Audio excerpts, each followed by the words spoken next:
Hey guys, ILene Vick here for Teaching Adult Coloring with ILene Vick. It is Sunday, June 9th at 7 p.m. Central Standard Time, and I am live. It is week 24 of 2024, and in my neck of the woods, it is currently 70 degrees with a high of 75 and a low of 62. Welcome to my broadcast. I'm here for the next 3 hours for coloring, companionship, chat, friendship, giggles and laughs, beautiful pictures, and most importantly, the what, the how, and the why of adult coloring. Remember, guys, this place here, my broadcast, is the emotional refuge where we are united through coloring. Welcome to my YouTube peeps.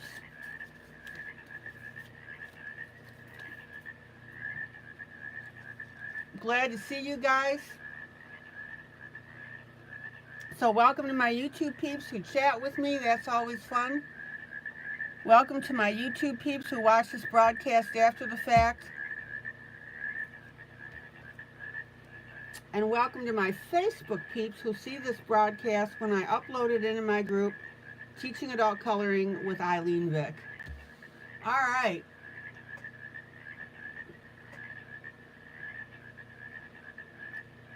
So let me get my other monitor set up so I can say hello to everybody.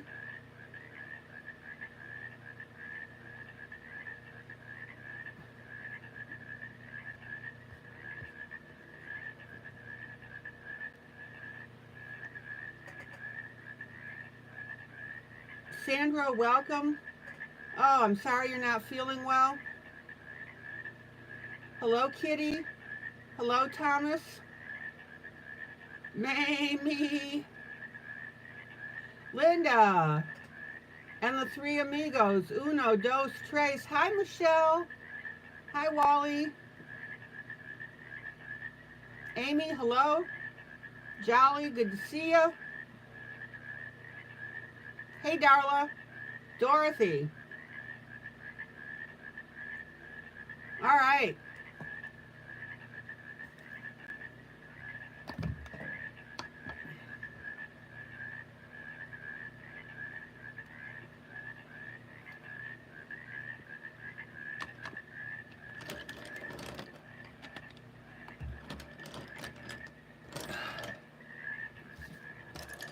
I think we're in pretty good shape here. No, I take that back. We are in great shape. All right.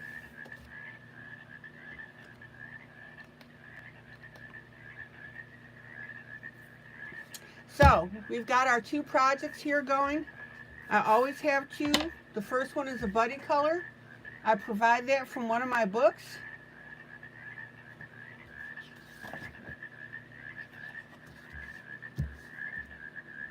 This book is Be a Mermaid and Make Waves.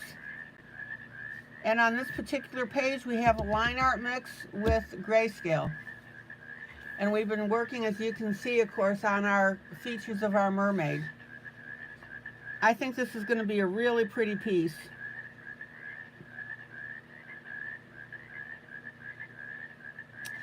And my second piece, this is from Country Autumn by Coloring Book Cafe. Hi, Emily. We've been slowly working our way through this. Golden Retriever, leaves, pumpkins, beautiful piece. Love how this is turning out.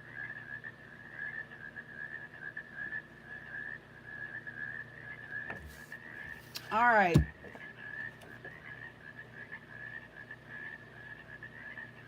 Let me get my paper towel.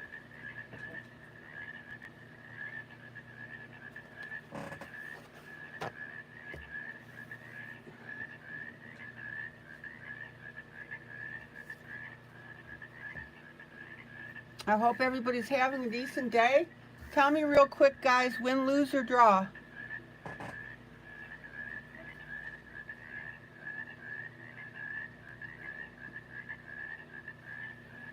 I always like finding out about you guys before I get into coloring, although we do talk. Now, we've got 19 people in here and 7 likes.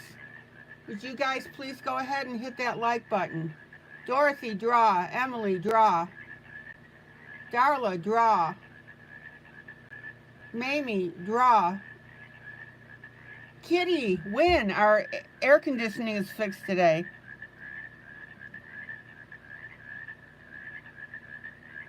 No, Vicky is not. My dog is not a golden retriever. Sandra, draw.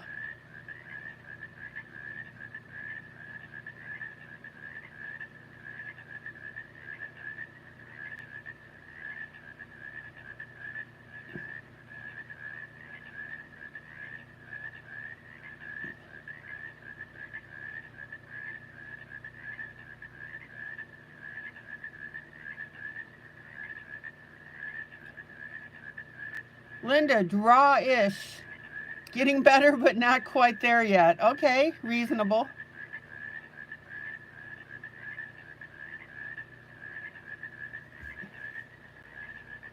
Thomas, win because you colored all day long.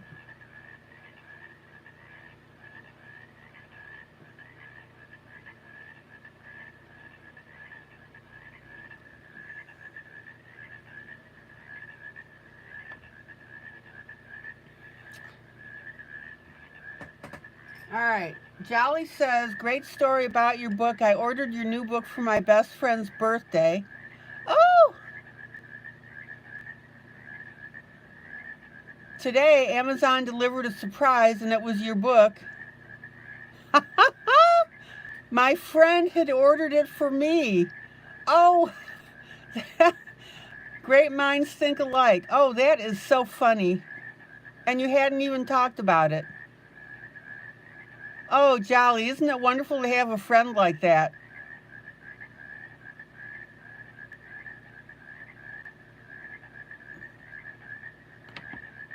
All right, it sounds like everybody's doing okay.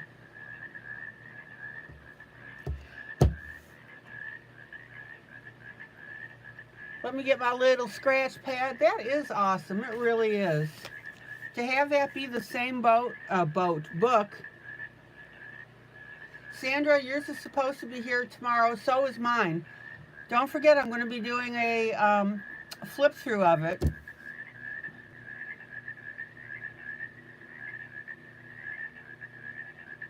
So, Darla, you told your sister about my coloring books, and she got on Amazon and bought 6 of them. Oh, I keep telling her to get on here for live classes. No kidding. Darla, you'll have to tell me when she's here. Oh, I'm so grateful to you guys. That's wonderful. Thank you from the bottom of my heart.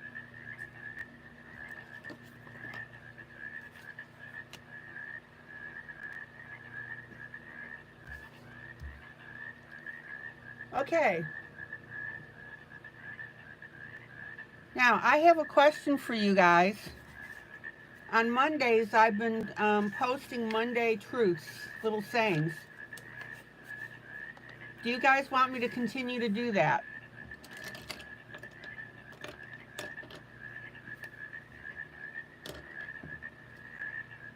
I notice a lot of you are liking it when I do.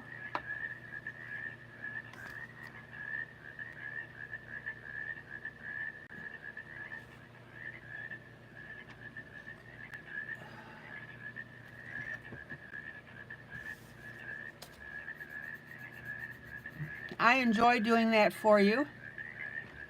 I think of you guys when I post those. I want that to be for you.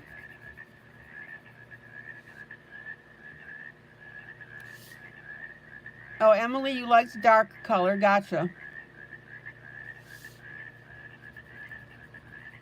Okay, you guys need a dark medium and a light blue.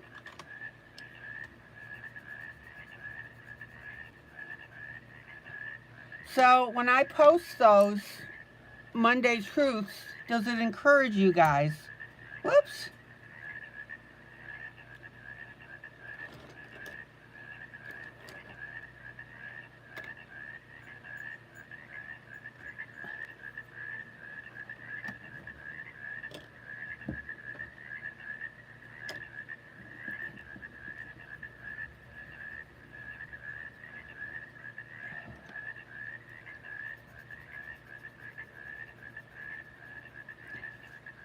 Okay, so here's my dark,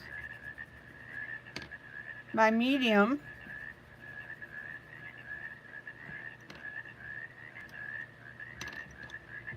and my light. I want you guys to be encouraged. And I want you to know that that's from my heart to you.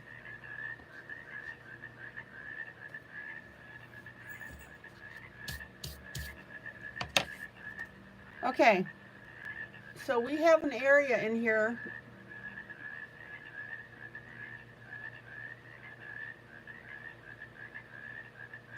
that is a cave back here. It shows water.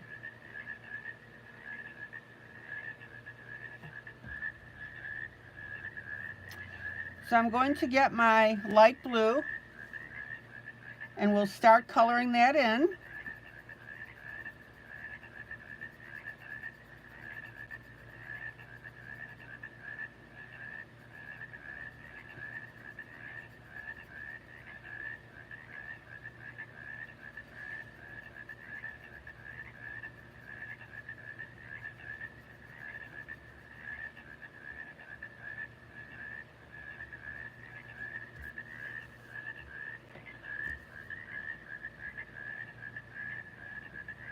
Anybody else want me to continue doing those Monday truths?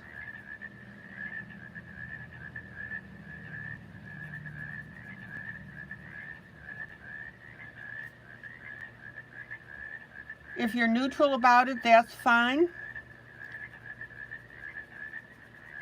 If it doesn't do anything for you, just say not my cup of tea.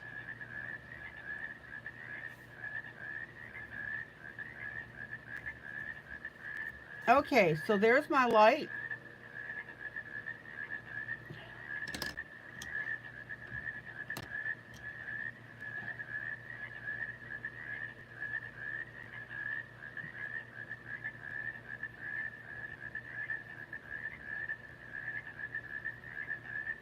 Here's my medium.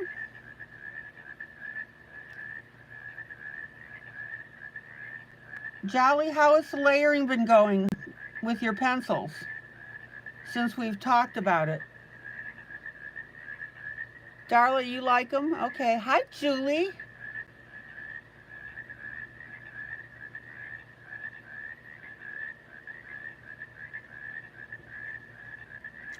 So if that posting is encouraging and uplifting to you, I've done my job.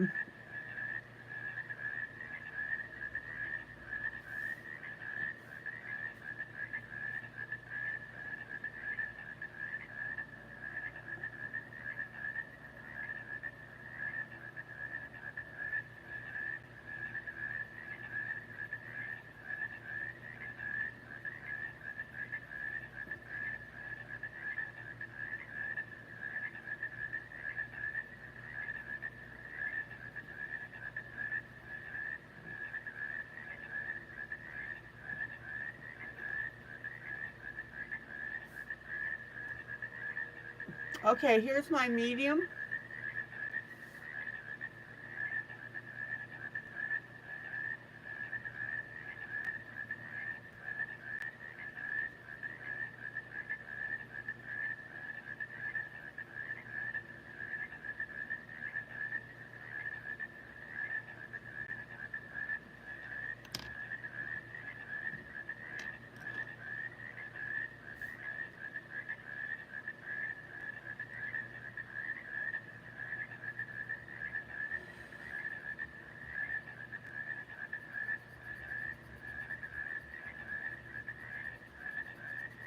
And notice I'm using my light here to blend over my light and my medium.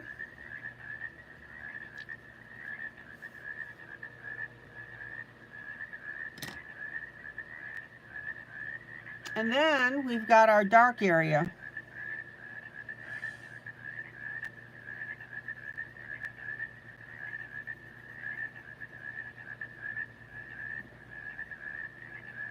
Now remember, don't come in like gangbusters because we got to blend this stuff.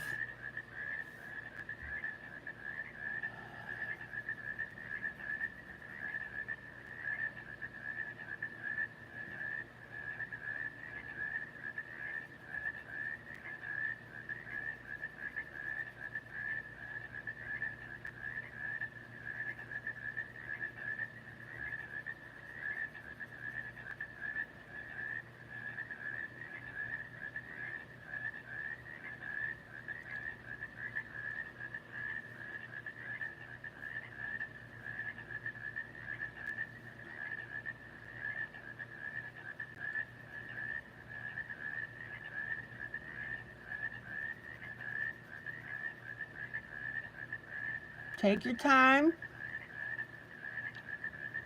Notice how I'm coloring in little circles.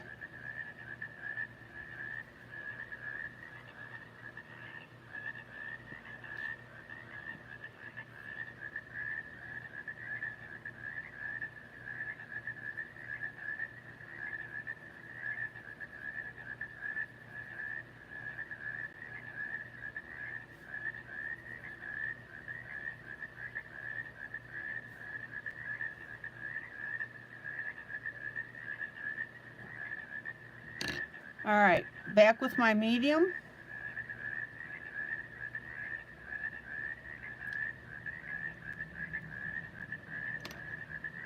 And then we've got the light right next to her hair.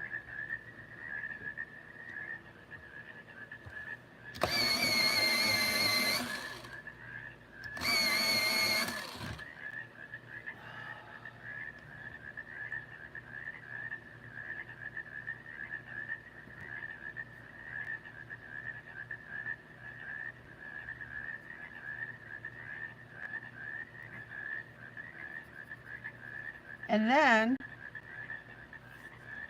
notice how I'm using my light, and I'm using it as a blender.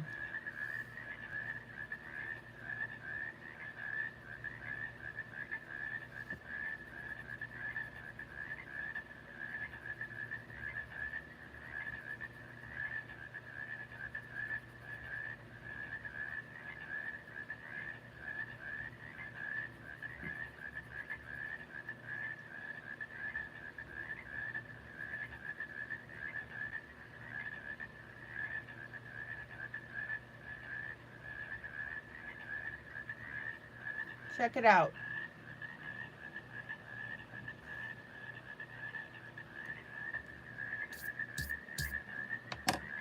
Okay. And then back to our dark.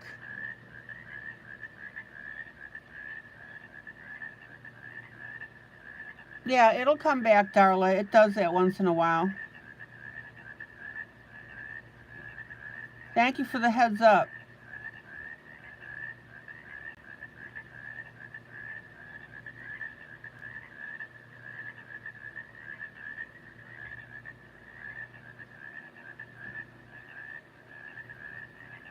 Guys, remember, don't hesitate to say stuff like that when you notice.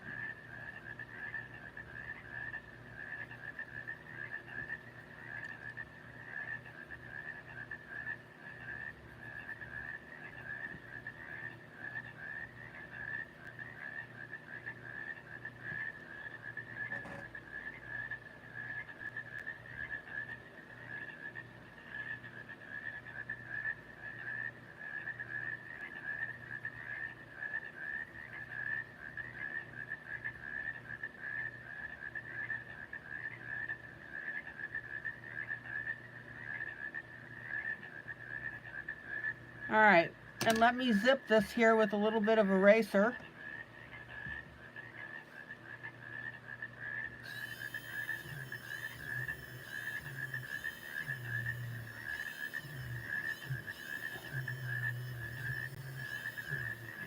Who's coloring this with me tonight?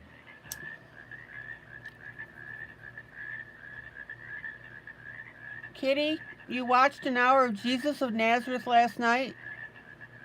And this afternoon too. It's a very long movie on YouTube. And it's an excellent movie. I've seen it several times.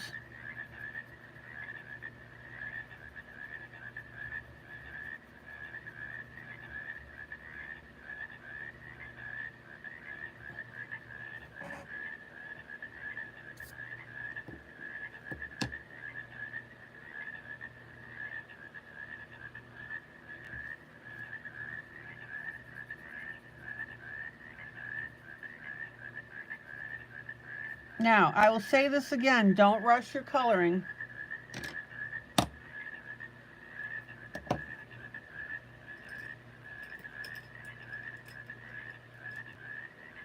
Oh, let's see here.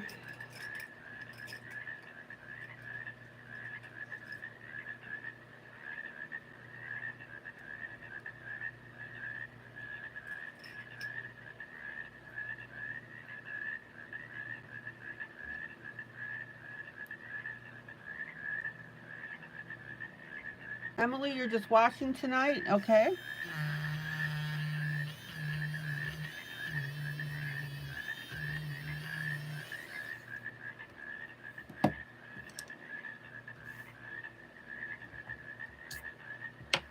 Okay, let me pull out so you can see the effect. So we have like a blue water cave here.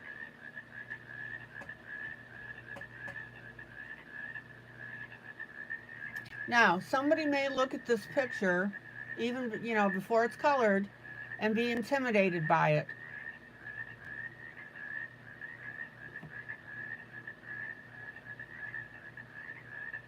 How have I told you to approach a coloring like this?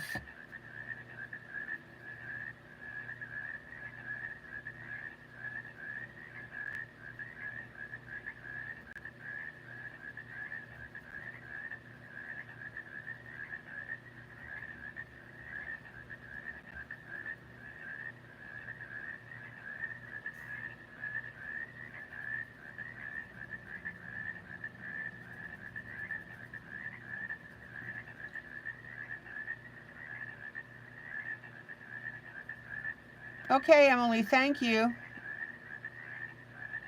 Appreciate the offer.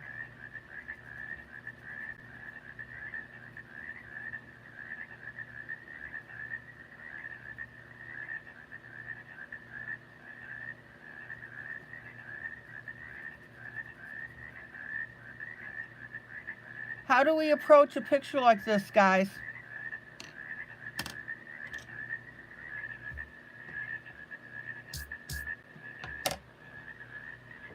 Let me grab a little bit of water here.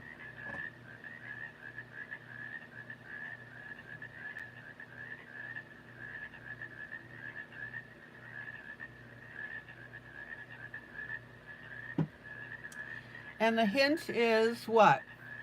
I'm going to give you a hint. One bite at a time. It's like eating an elephant. That's right, Jolly. Thank you. You approach this picture as though you're eating an elephant, one bite at a time. And Julie's comment is also correct. Color the parts that make sense to you. The rest will come. So number one, don't be intimidated. And number two, as Julie mentioned, color the parts that make sense to you. All right. So I'm going to start on this coral.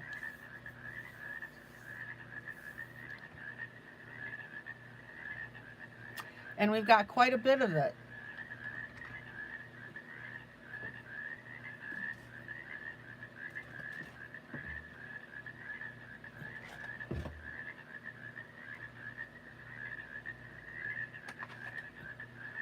And I'm going to color it in pinks and oranges.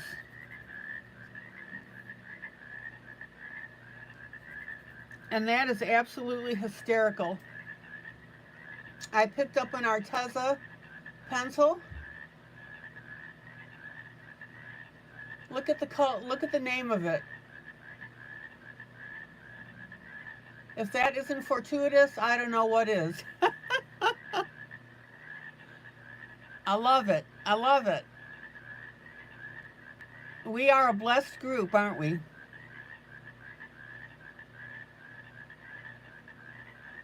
That makes me laugh.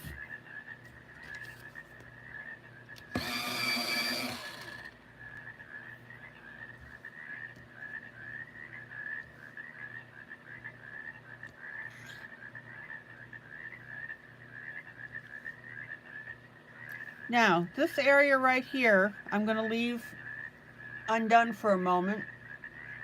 I'm going to start down here.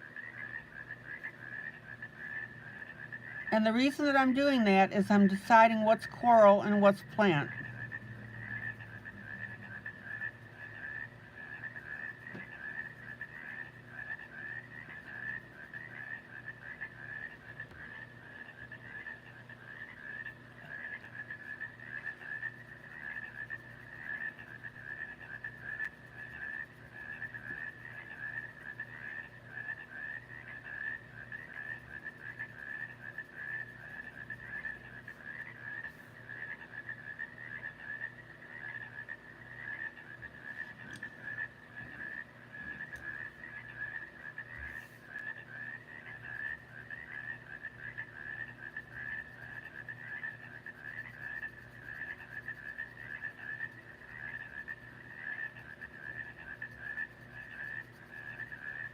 Now this is my lightest color,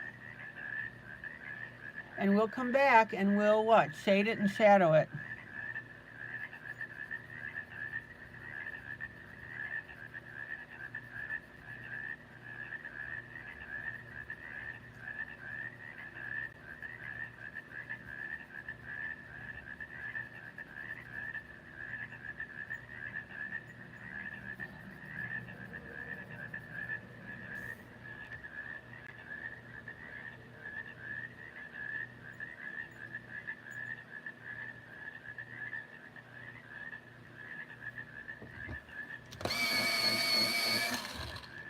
Now, my next question to you is, if you had seen this page amongst other pages to color, would you have chosen it to color?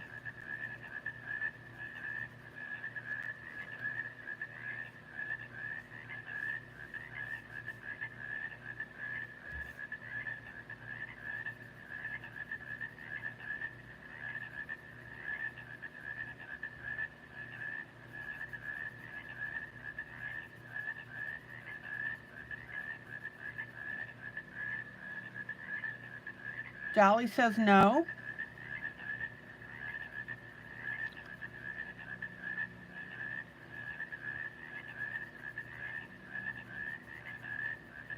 And the other part of that question is why or why not? Jolly, why wouldn't you have chosen it to color?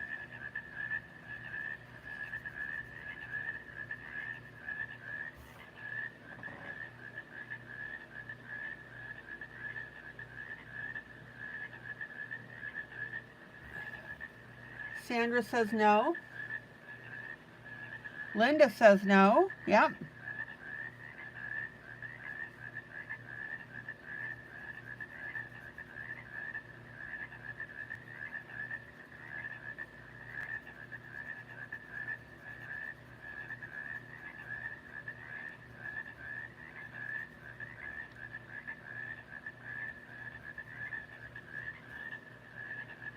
Already working on another with similar background, so this is fortuitous.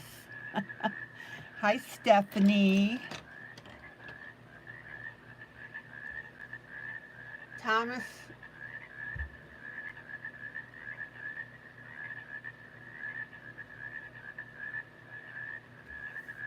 says you would give it a try. Okay. Well, Thomas, all you have to do is print it out and color with us.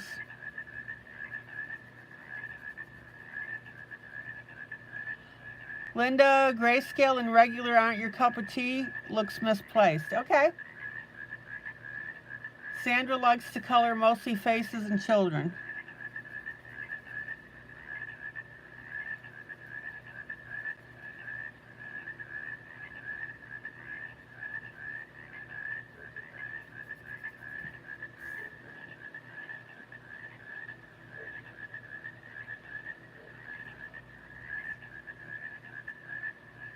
Darla, I would not have unless I was watching you and following along. It's too intimidating for me just starting out with instruction.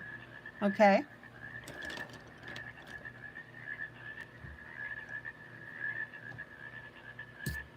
Excellent, excellent answers.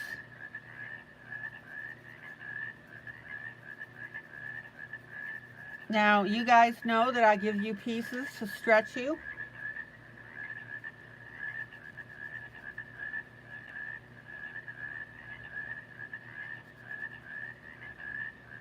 Otherwise, this would be a very dull channel.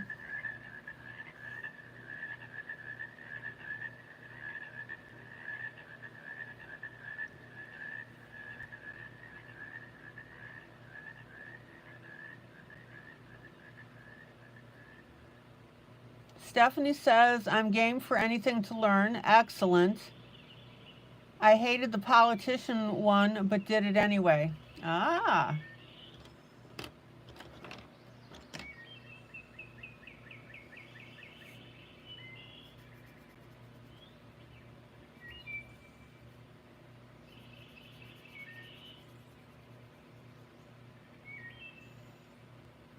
Stephanie,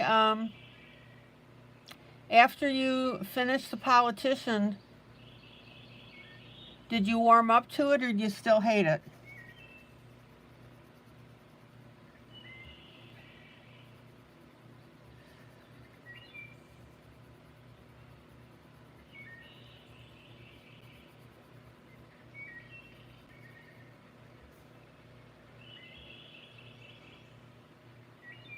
Jolly says, I know for me, it's good for me to get out of my comfort zone. Yes, that's why I'm doing it. All right.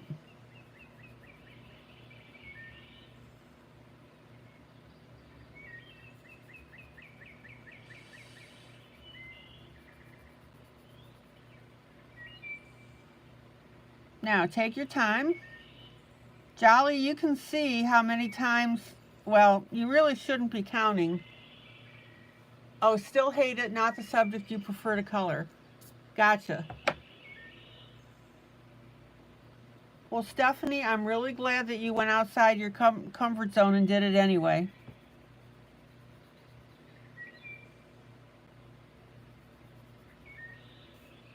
I'm proud of you.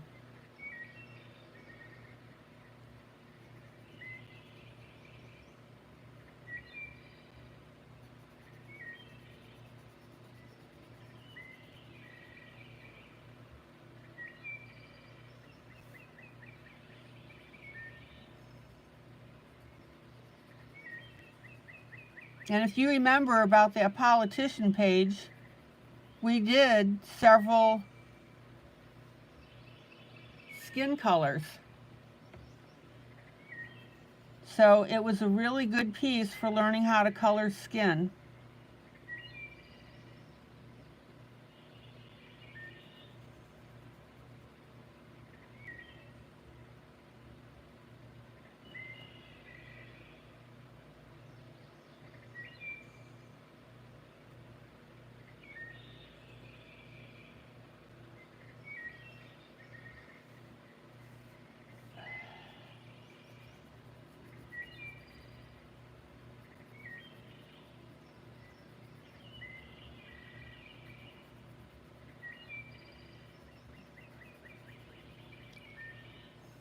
All right.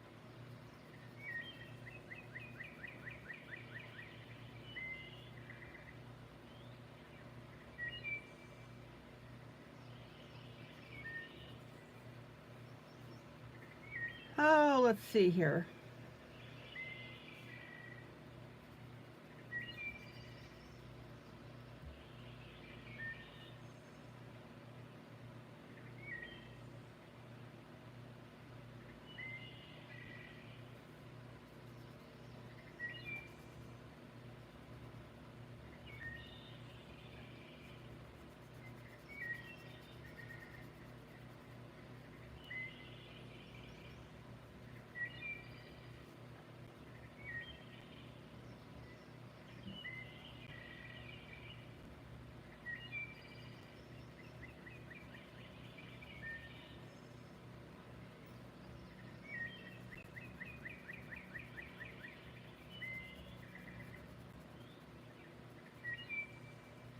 All right, let me pull out. I want to give you a lay of the land.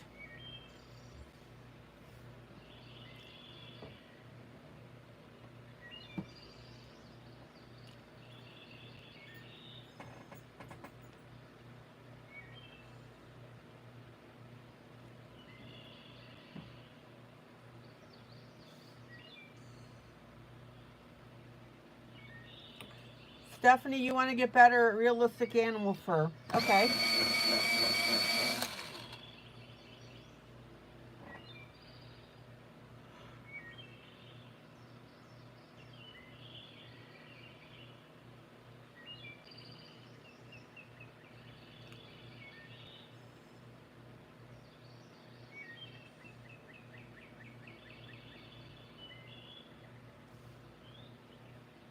All right, let's pull in.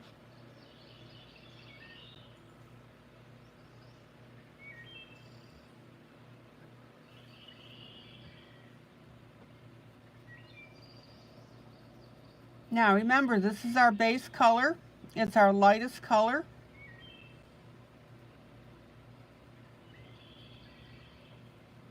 and I'm using it to define this coral.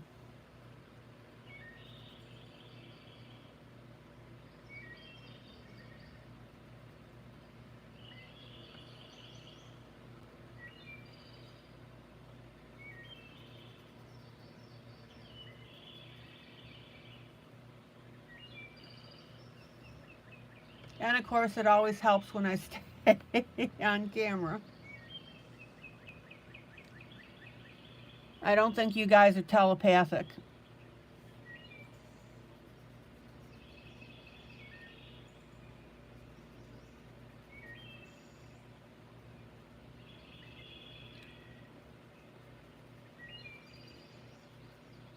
Now, I want you to notice by adding this color that the tinting of the gray does not disappear. I can still tell where my dark areas are.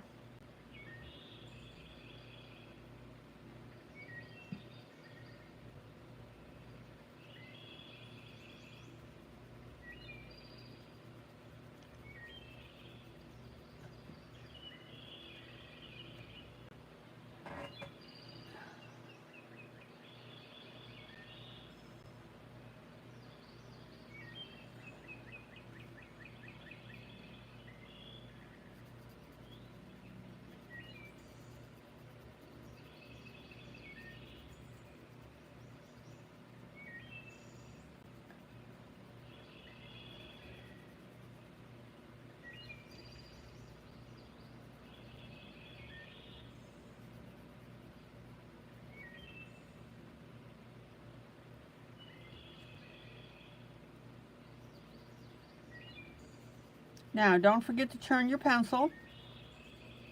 That's especially important when you're doing bigger areas like this.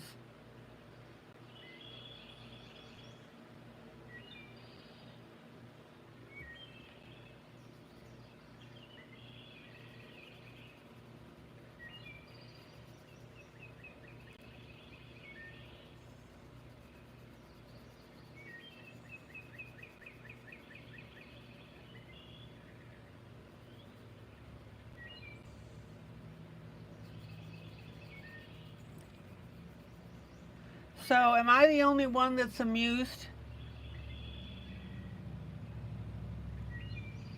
that this pencil that I chose was actually called Coral?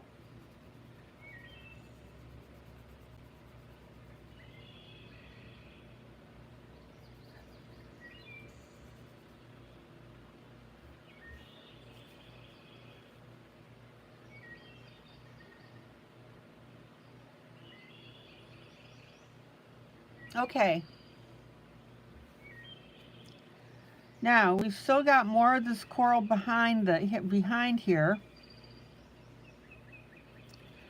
So, I'm going to pick a darker color.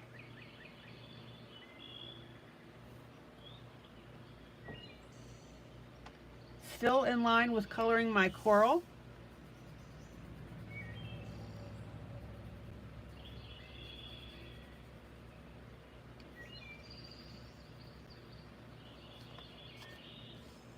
I'll swatch it for you. This is what I'm using right now. This is my next color.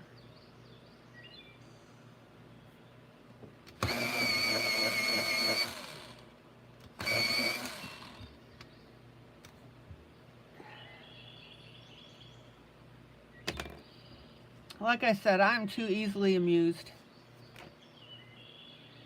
All right. So I'm going to tint the coral now behind what I was working on with that slightly darker orangey color.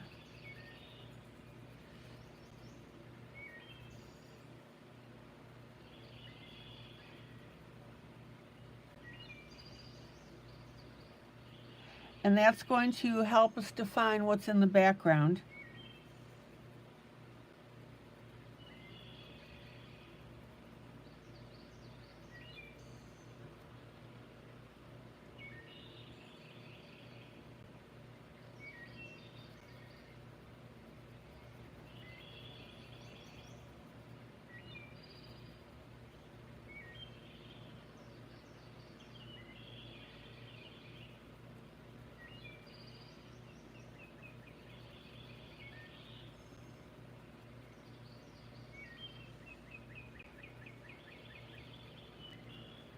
Now, a lot of problems that people, is this a color?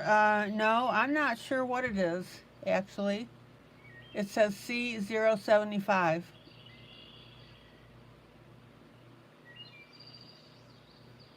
Ferrari red.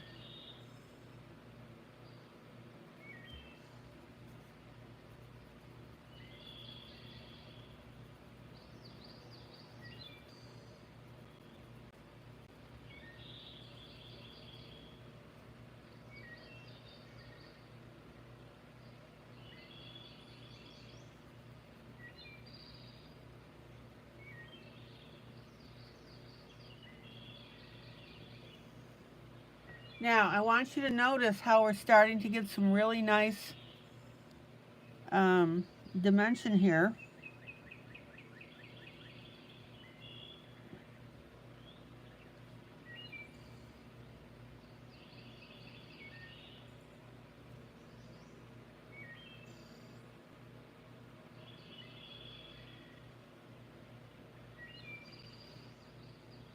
And this again is along my discussion that when something is darker, that tells the human eye that it is what? Further away.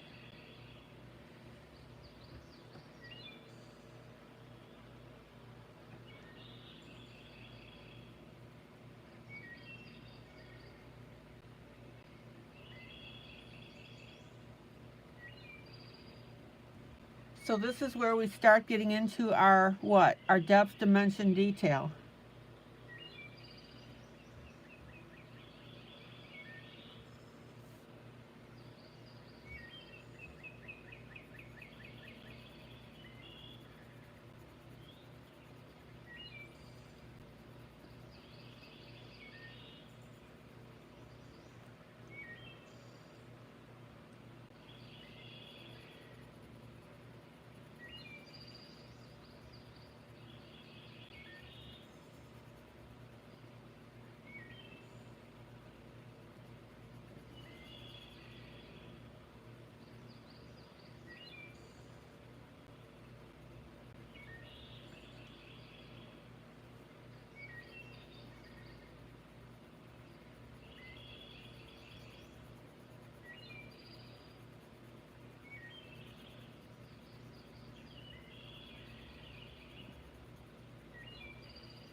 Look how pretty that this is starting to look in this corner.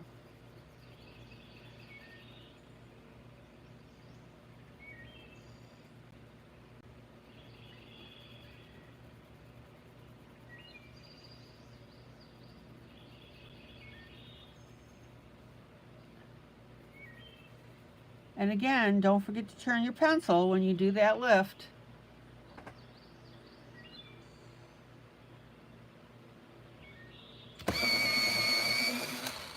We want to keep our pencils out of our sharpeners as long as possible.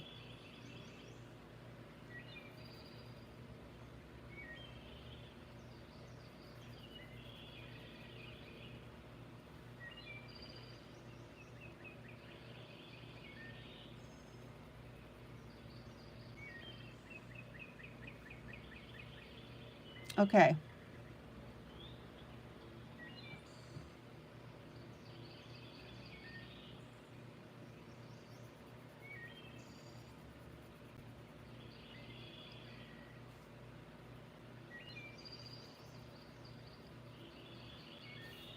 Let me pull out. Oh, not yet. We got a couple of darker areas here to do.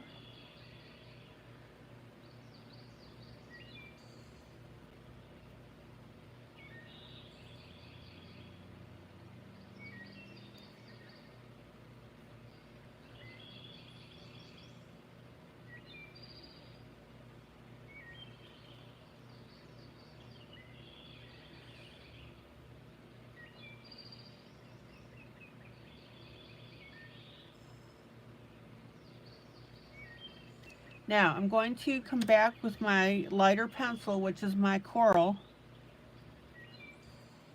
and color in this corner. And notice, because I'm using the lighter pencil on this darker gray, it gives us a whole new color.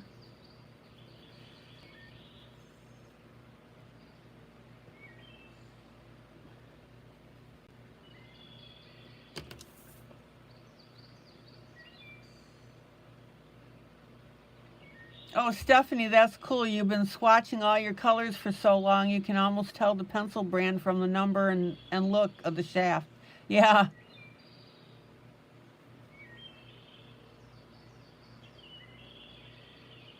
That happens.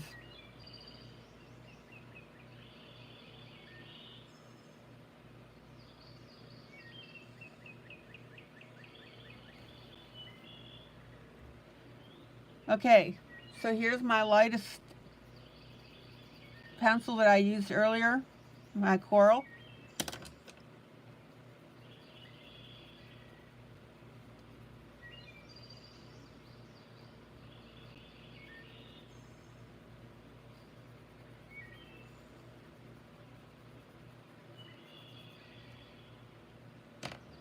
And then on my lighter coral that I did earlier, I'm going to come back in with my darker coral pencil that I used on this background, and I'm going to start shading and shadowing on these little branches.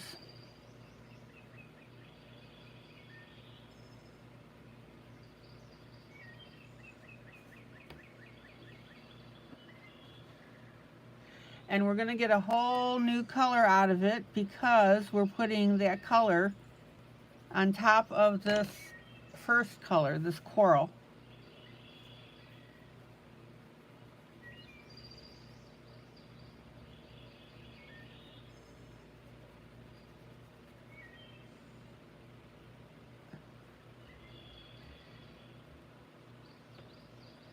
Okay, Kitty, thank you.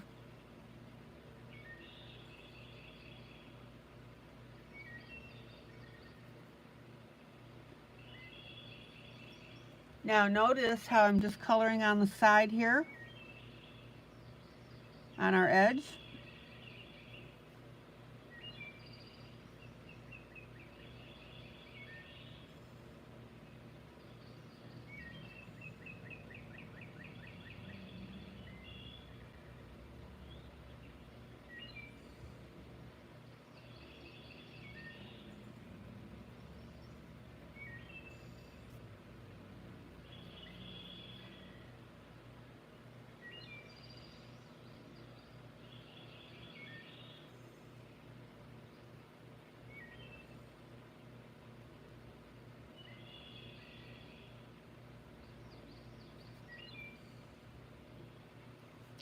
And notice that I'm coloring this where our lines are, our grayscale lines are.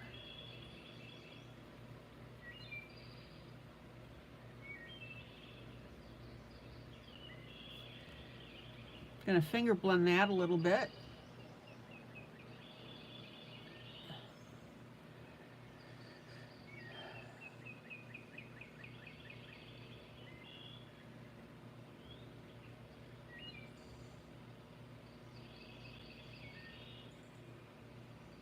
So is everybody seeing how I'm creating a whole new color by using my darkest pencil that I did on my darker areas on top of my lighter coral color?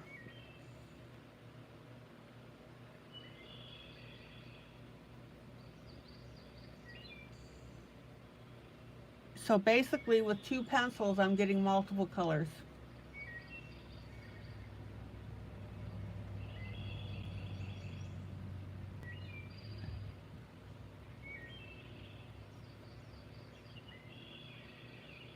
Now, I don't want you just streaking in these colors here when you're emphasizing the lines on your lighter coral area.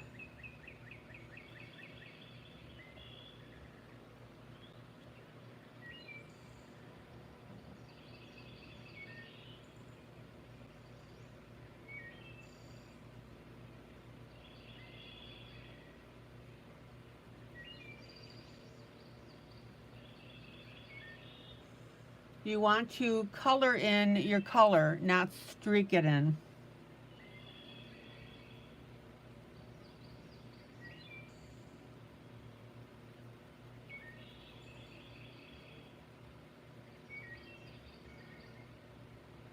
Check it out.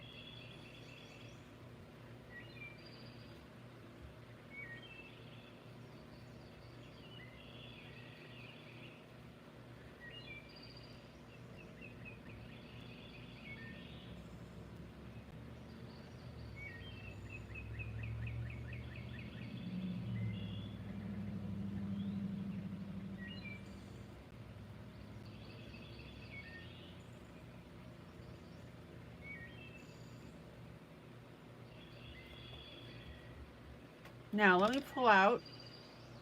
Let's take a look at how this is starting to look.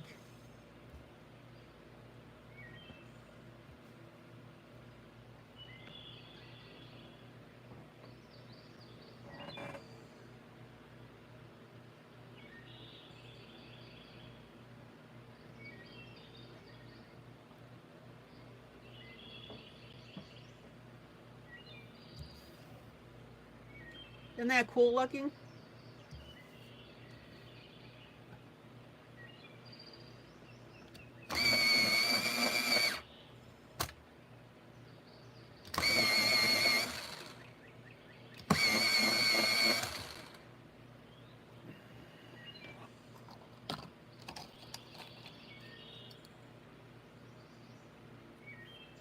All right, give me a second while I hand sharpen this.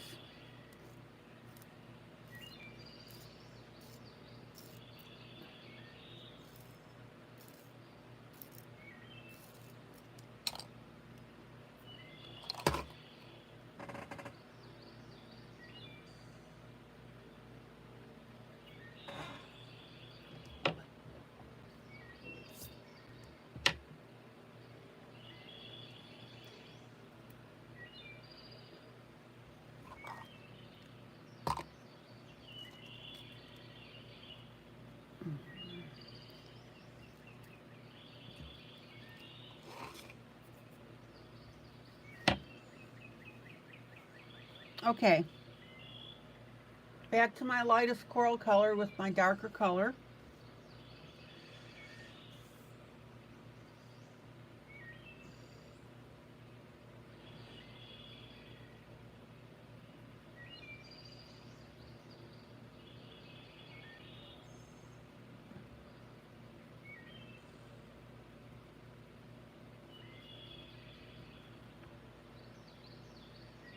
Check out how I'm shading in this orange.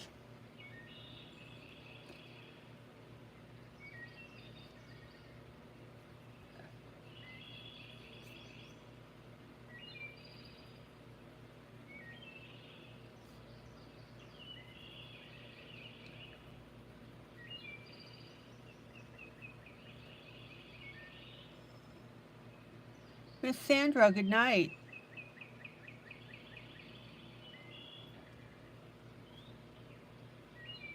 Now, guys, if you aren't coloring this piece, what are you coloring? Sandra, I'm glad you could join us.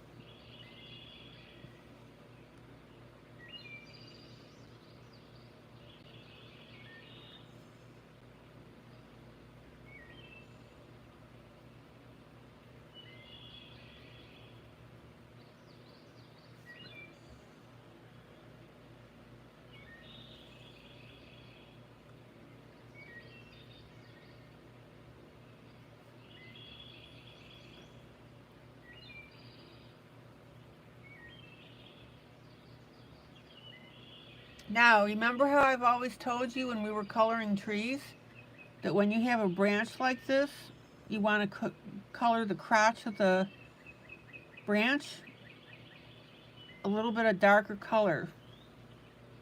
So that's what I'm doing right here.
And notice how I'm edging this lighter coral.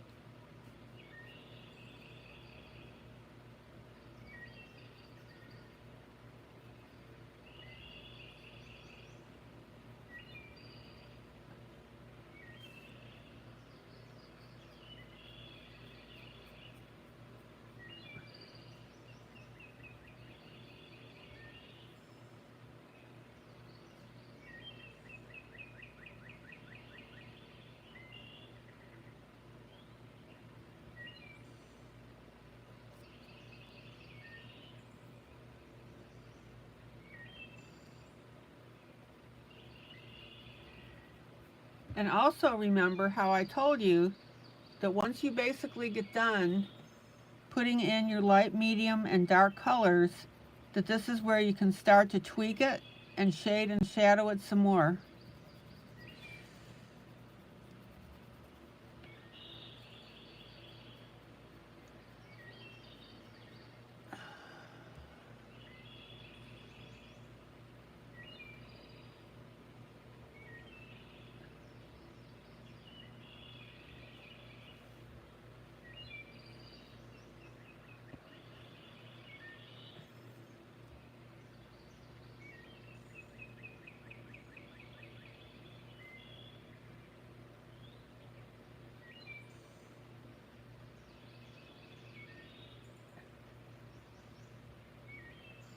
And then I'm going to come back with my lightest color,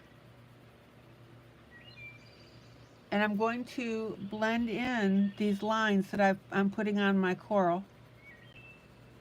Don't over blend it, you don't want to lose them.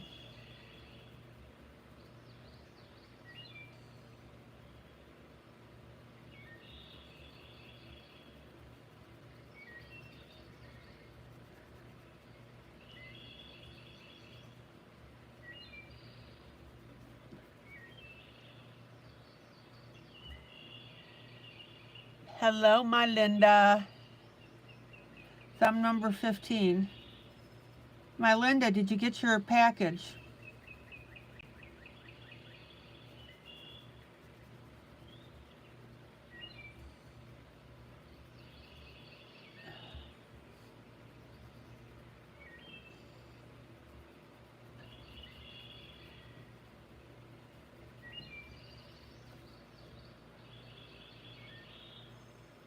All right, let me pull out.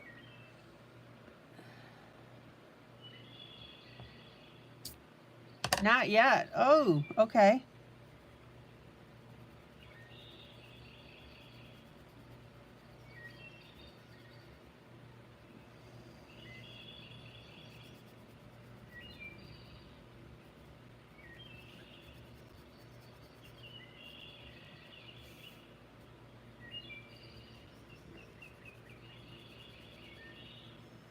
Okay, using my light pencil, check out how I am smoothing everything out. So we still have the distinctive lines on the coral, but we don't want them sticking out like a sore thumb.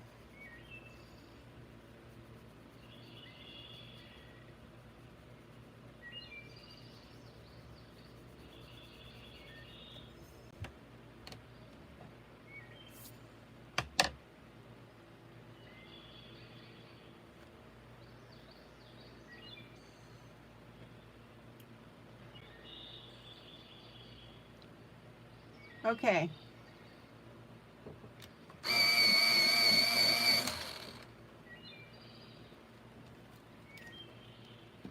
Let's pop in some more coral color. I've got an area down here at the bottom near the tail. Let me pull out though and show you where we are so far.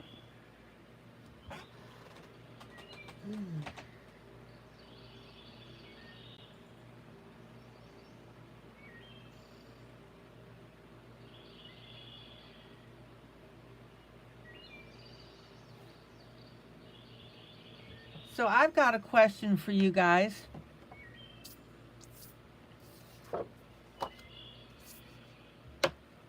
How many of you sleep with a fan on in your bedroom?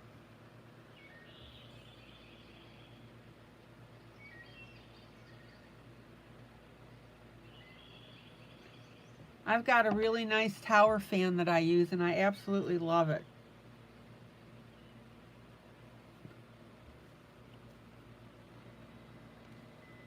Kitty, you use one? Darla? I don't know what it is why a fan is so neat.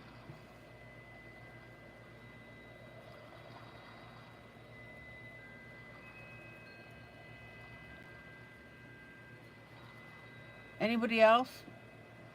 Melinda, you've got one?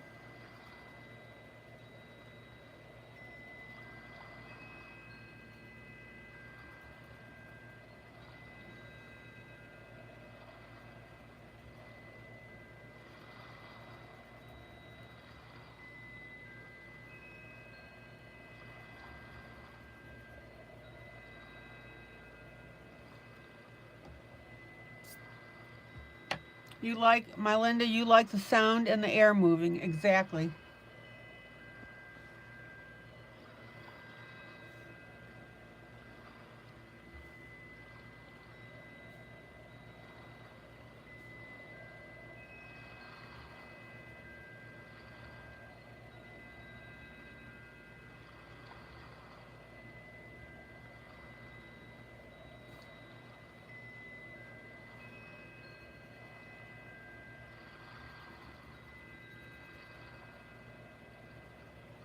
Yeah, I'll tell you, it really, Linda, you got ceiling fans.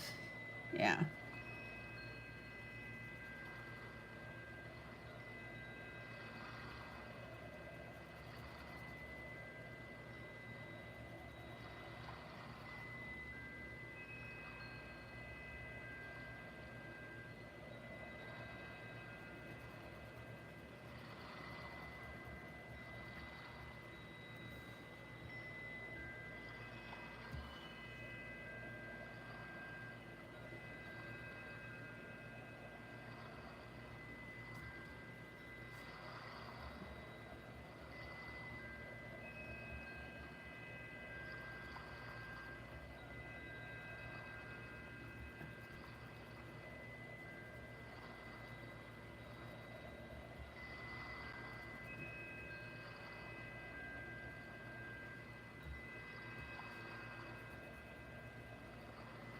Now, again, I'm using my lighter coral color.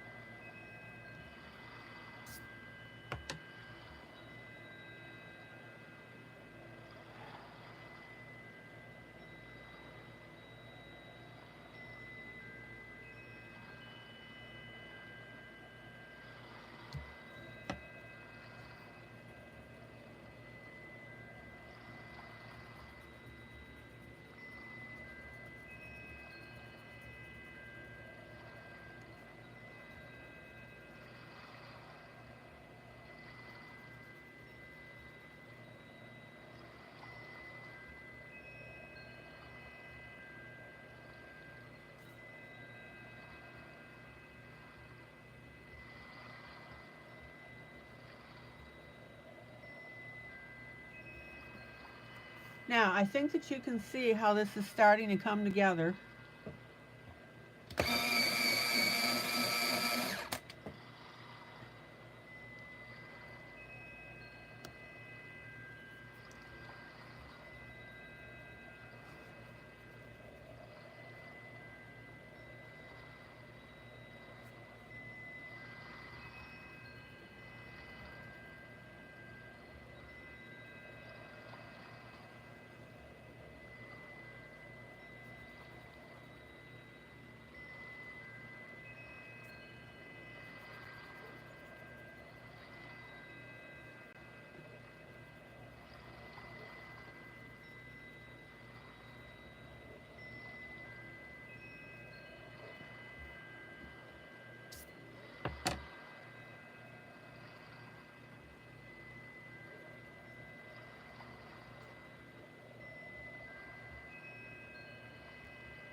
How pretty is this?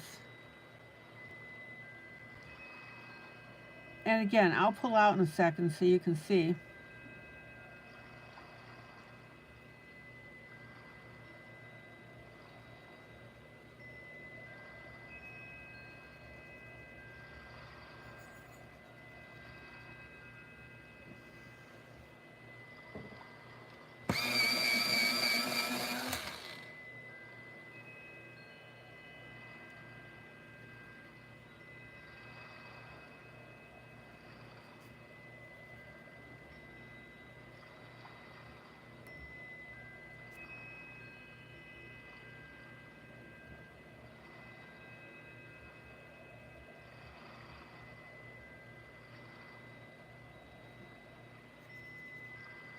Again, this is my base color, which means it's my lighter color.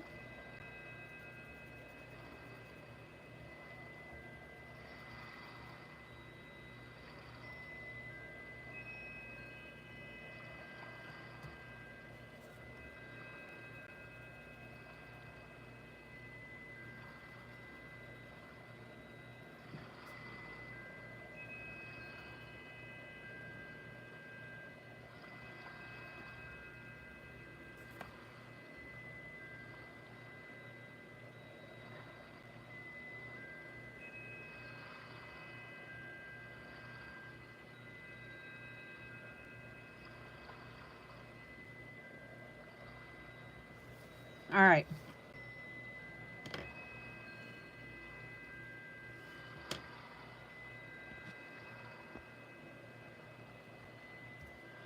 Check this out.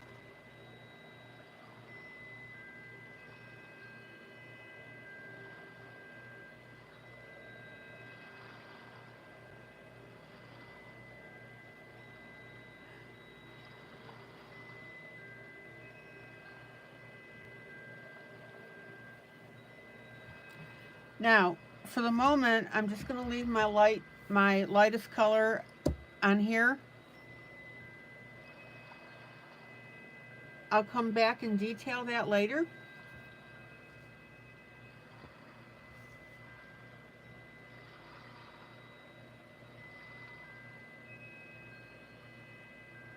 I'm going to pop up to the top next to her head.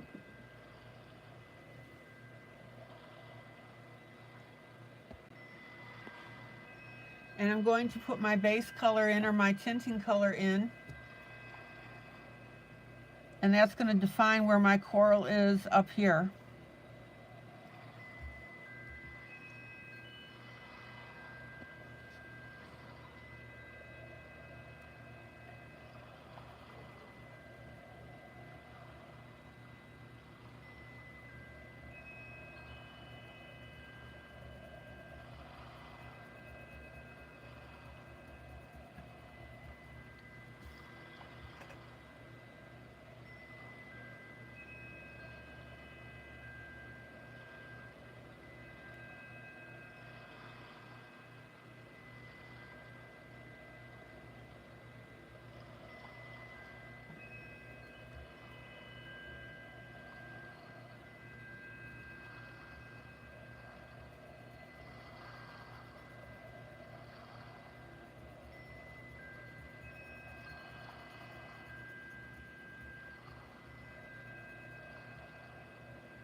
Now, again,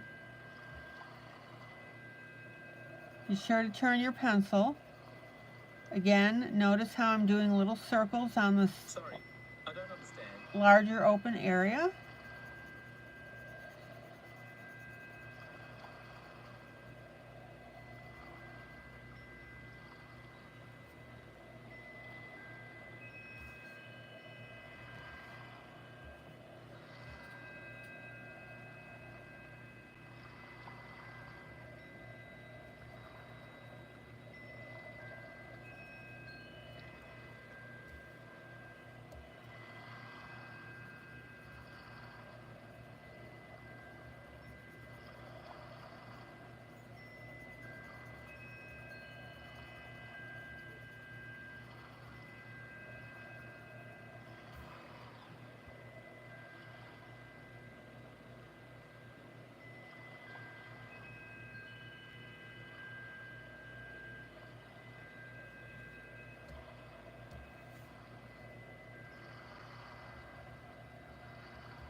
Guys, if you're not coloring with me tonight, what are you coloring?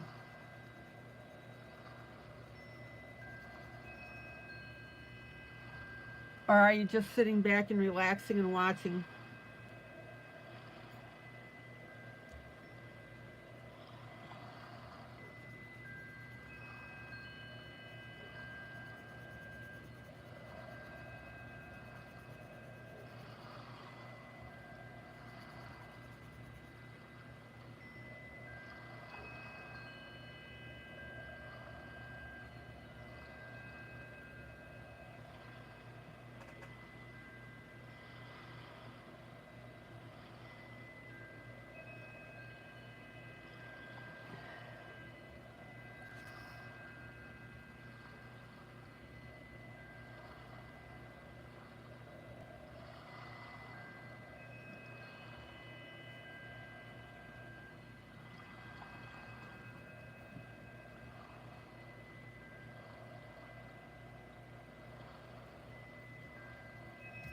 How pretty is this? Linda, you're coloring a Baby Beauties picture?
Gamasol is basically odorless mineral springs, which you can buy for cheap at your hardware store. I don't use it a lot. The only time I've ever used it is on huge background areas. One time I did a coloring of a beach and I used it on the sand.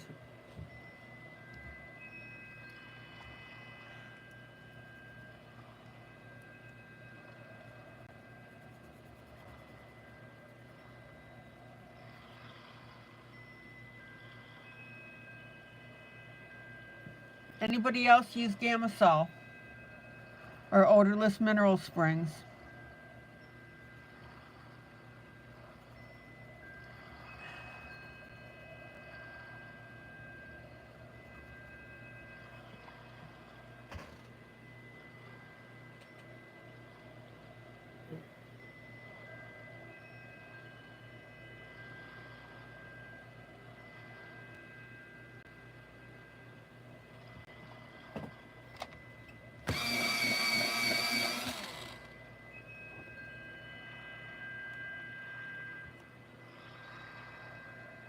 Miss Stephanie, good night.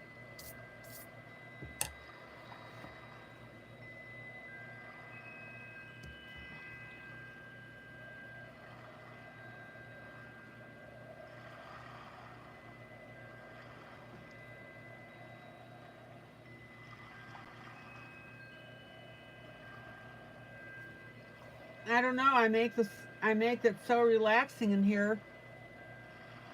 It's easy for you guys to fall asleep.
I'll tell you what, guys, my goal is to have you guys, by the time you leave here, feeling very relaxed.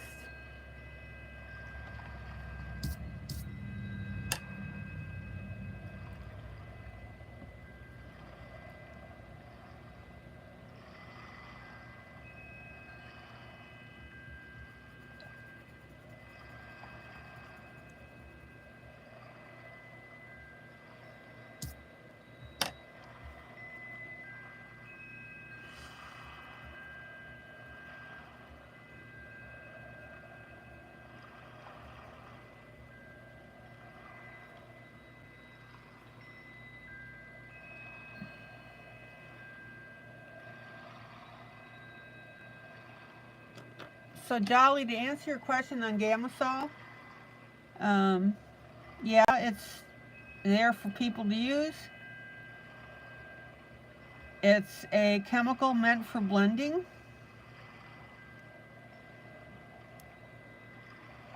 It's not a product that I use a lot of.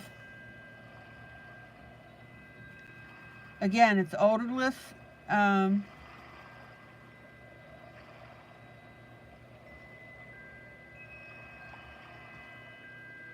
It's odorless chemical. Odorless mineral springs.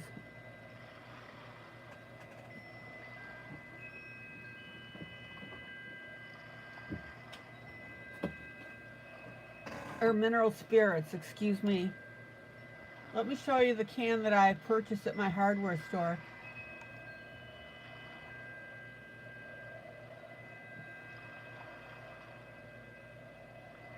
$10 for this huge can.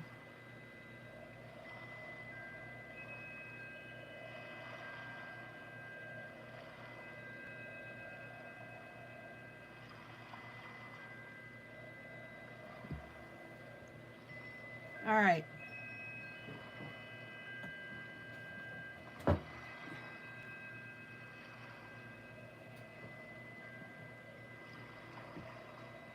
I actually got myself a, let's see, this is an olive jar, and I put some of it in here, and that way it's accessible to me if I need it. It's not really a pain to use, and yes, it does make things smoother. What you would have to do is experiment with it. Yeah, Luba uses it. Yep.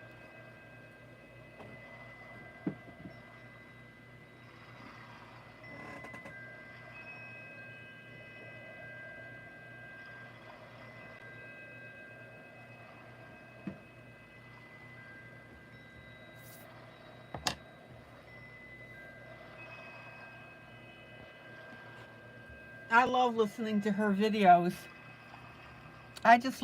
I really like listening to her speak in French.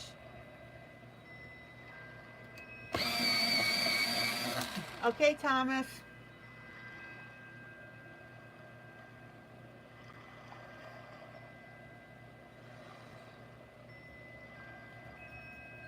Welcome back.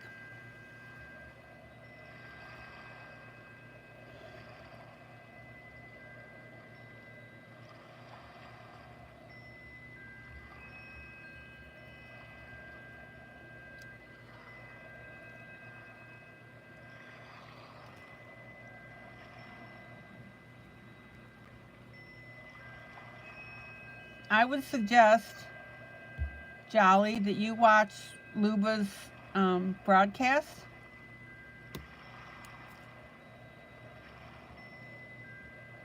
And you can see how she uses her mineral.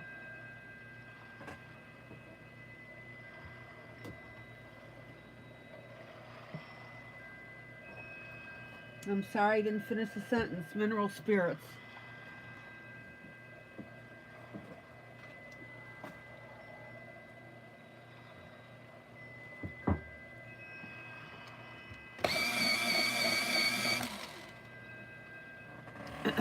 Excuse me.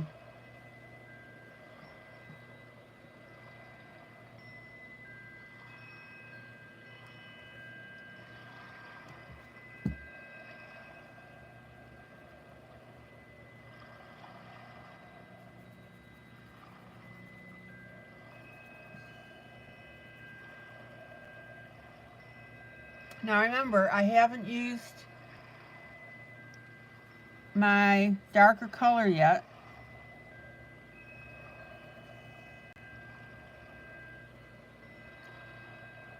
Yeah, you can follow her video, and even though you don't understand, you can watch her. Yeah, it's so funny, Jolly.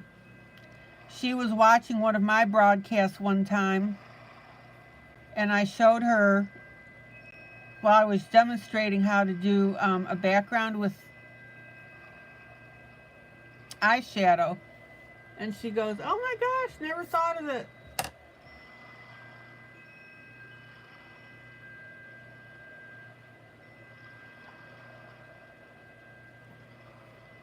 So she uses that eyeshadow, and I love how she uses it. All right, check it out.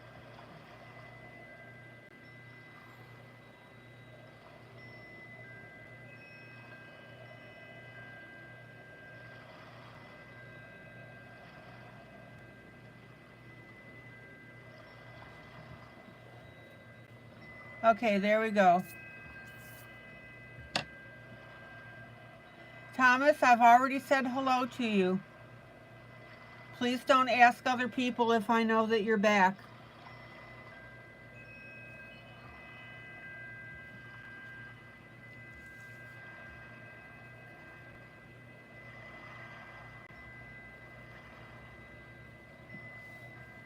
All right.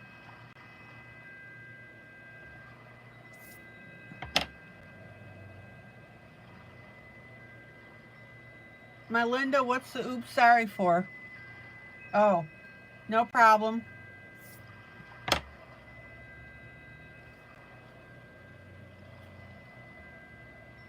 I got it.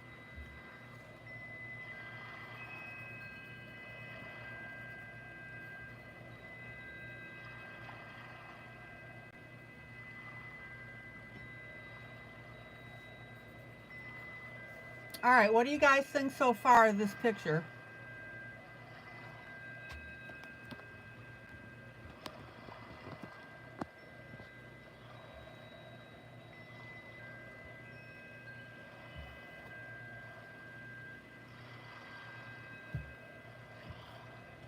Now, just for the sake of introducing another color,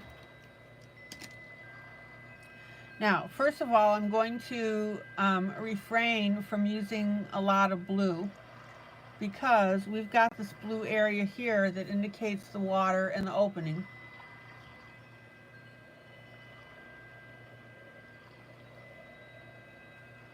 Now, that's not to say that I won't use blue, because of course I will, but I want this cave area to be very distinct.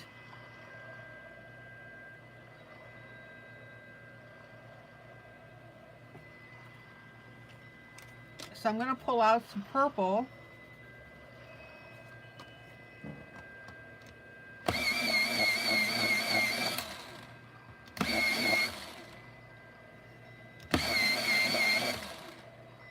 Hold on, I got to empty my sharpener.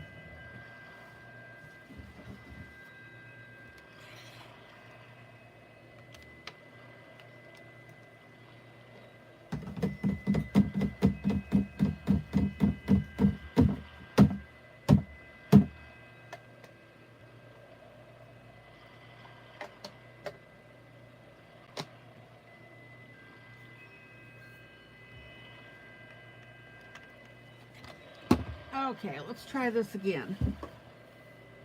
Remember guys, if you have an half-mat sharpener and it gets too full, it won't properly sharpen your pencil.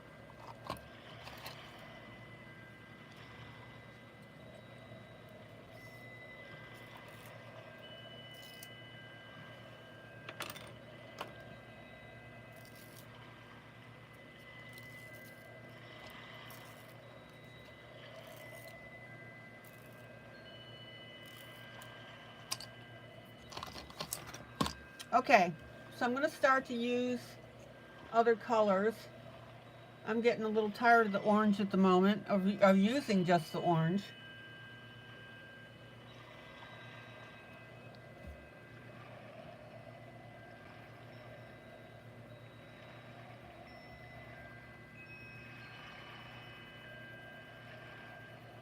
So I've got a nice light purple here.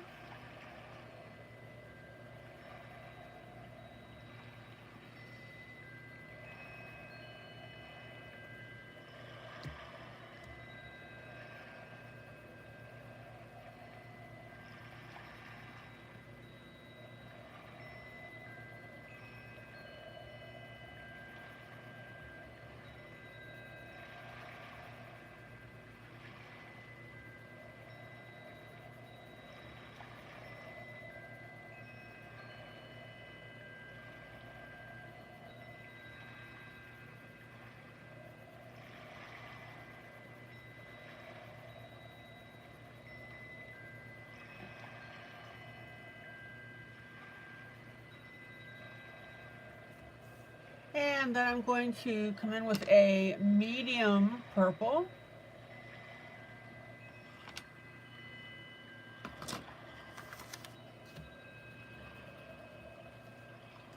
Actually, I'm going to use a dark first.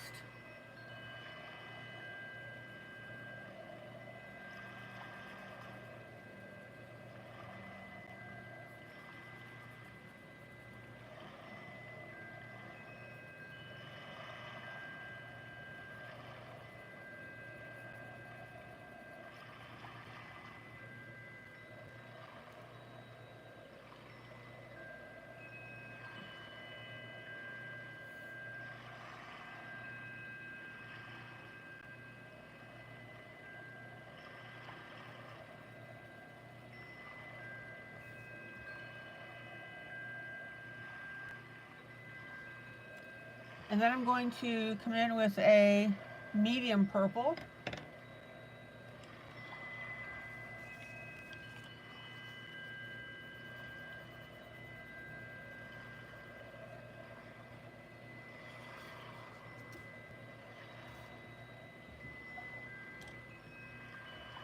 And we're going to fill in these areas here.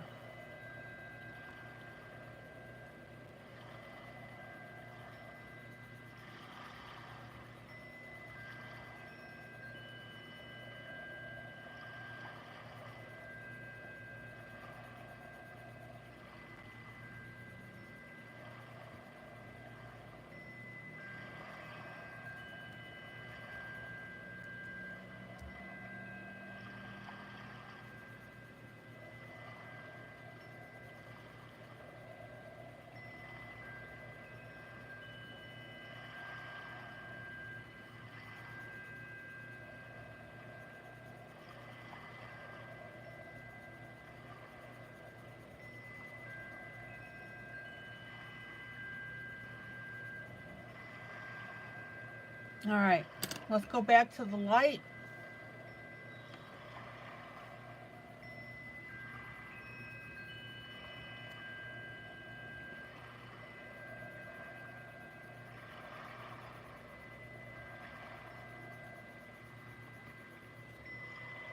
And then I'm going to come back with my dark. And we need to what? We need to blend in these edges. It's too harsh.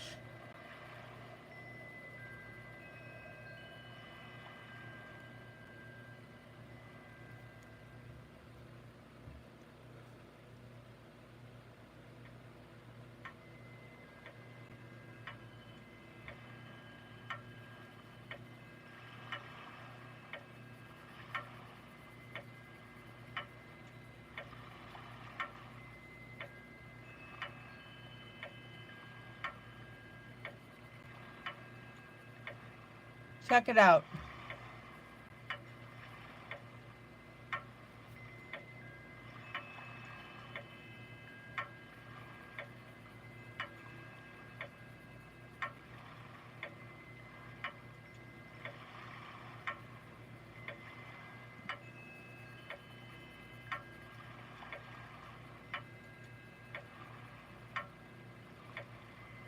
And then I'm going to come back with my light again.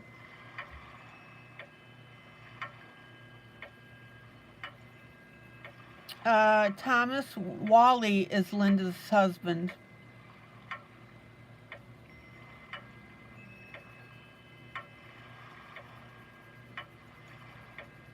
And Michelle is her daughter.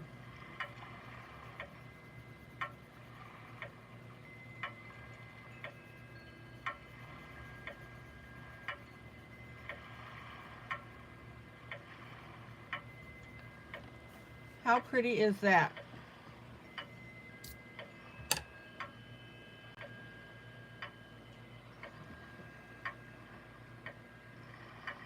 Now, I want you to notice something about these purples that I use. Purples comes in shades of reds and blues.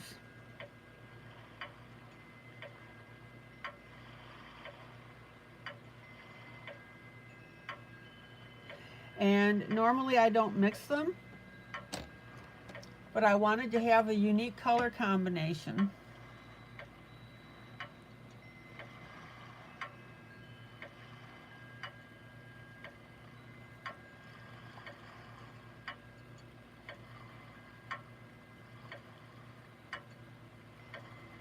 And that's why you're seeing that little bit of reddish purple here, really a maroon in this piece. Does that make sense?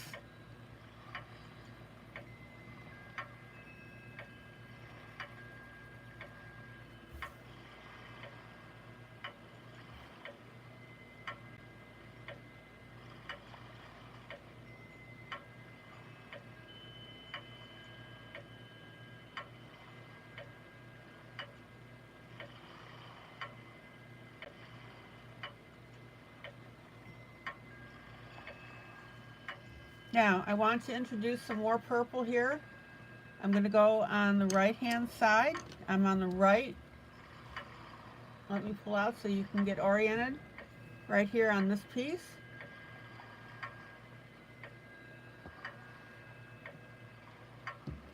And we'll do the same thing.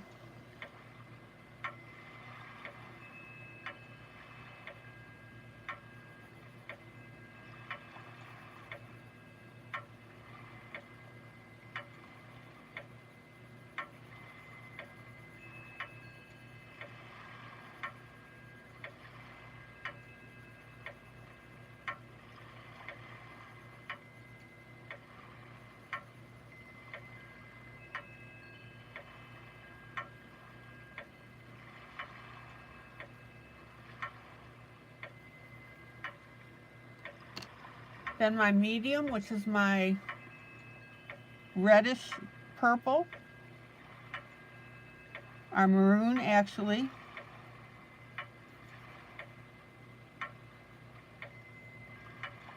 And I'm not feeling the need to add the dark purple.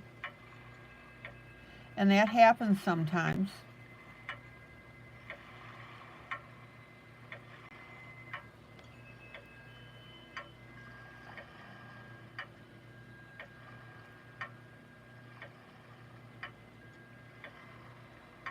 Now I'm going to pop right next door here.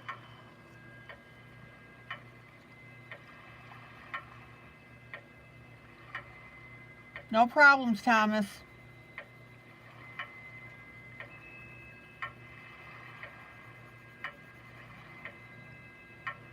Here's my light purple.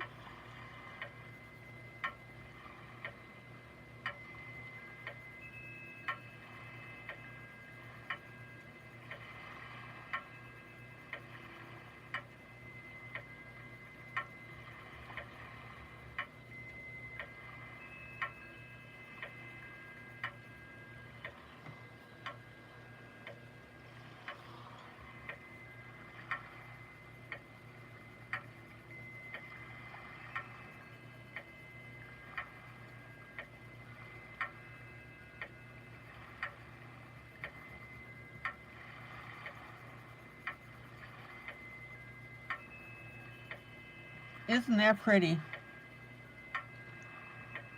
Let's see.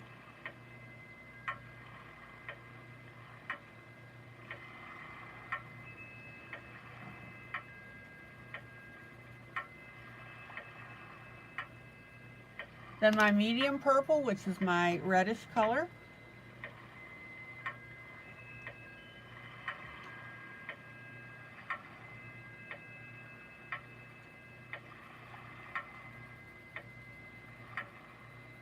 Isn't that cool?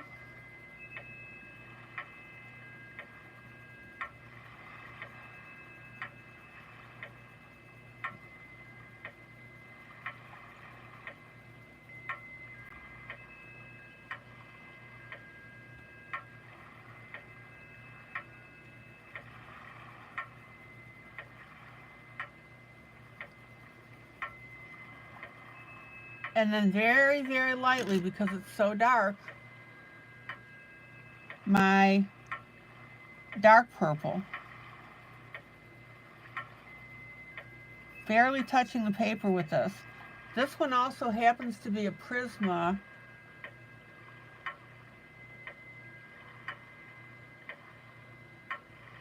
It's just called, I can't see the name, but it's a PC 132. The name is rubbed off.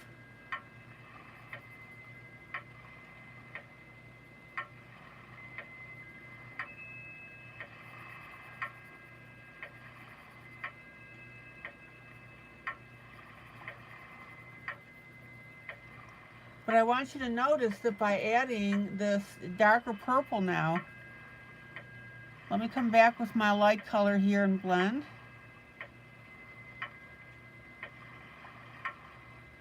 It really makes the rest of this look dimensional.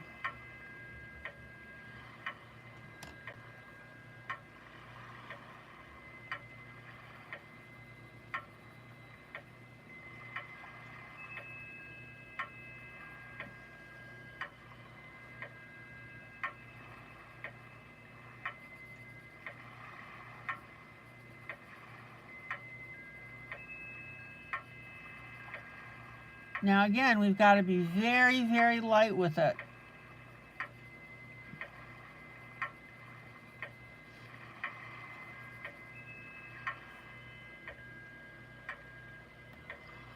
Hi, Angela. Look how cool this darkest purple is making this piece look.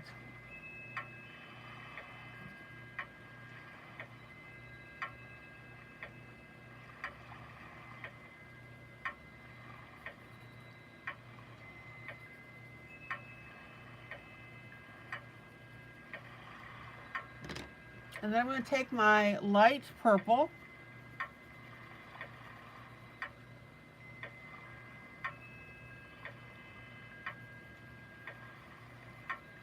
and I'm going to blend with that.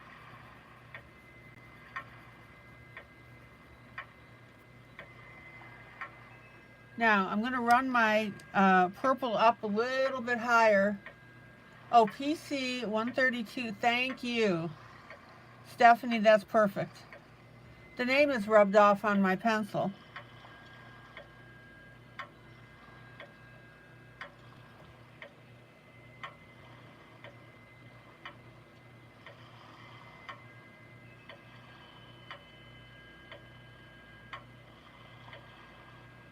Oh, there, I can see it here underneath my camera lens. Dioxazine.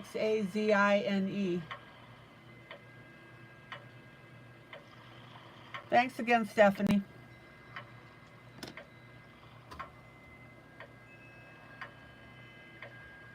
Oh, it's hard to read on your brand new ones?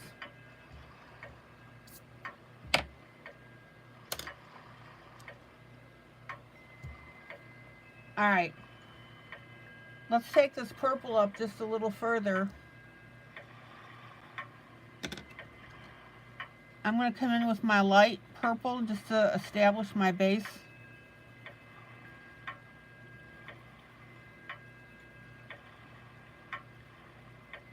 Now, let me show you a little trick here. I know that I'm going to use my dark purple in this area, but I'm going to put light color on here first so that I have something to put my dark purple on.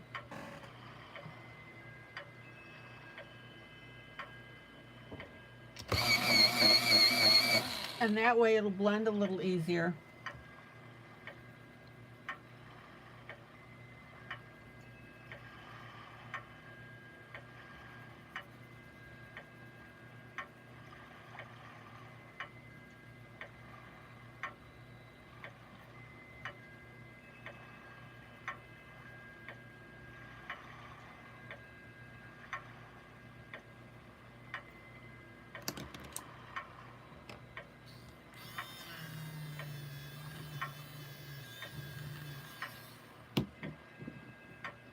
I'll tell you, this area is so pretty right now. Now let me come in with my dark.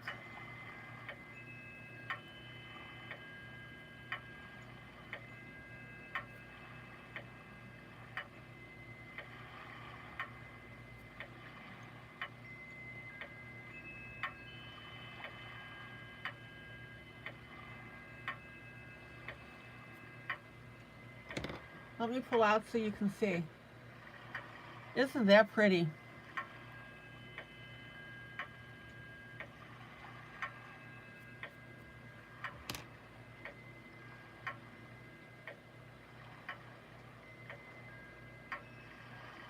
And I want to blend that line where the two colors are next to each other.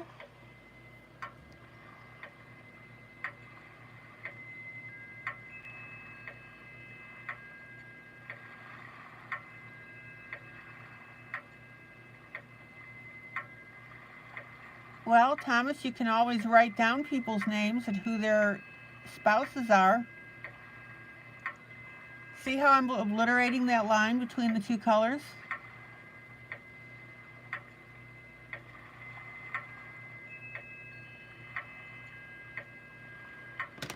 So there's my dark, and here's my light.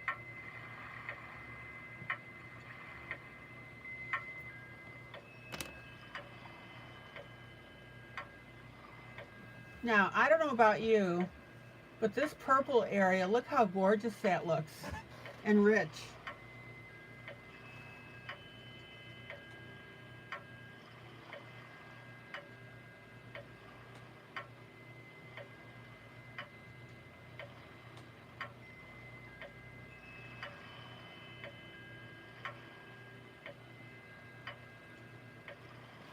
And this whole piece is going to start taking on this characteristic of these rich colors.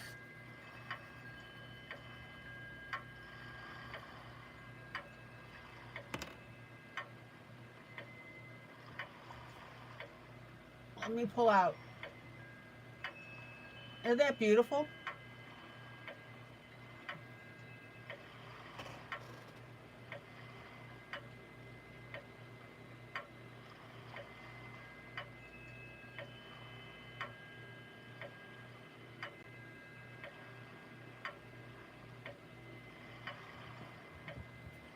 Any questions, comments? Now, I haven't detailed my coral up here or at the bottom. I'm going to save that for another time because I need to switch projects.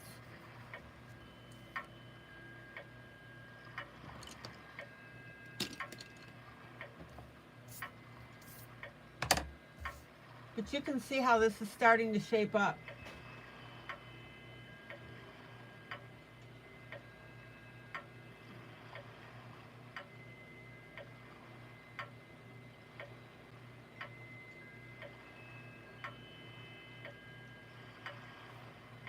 Any questions?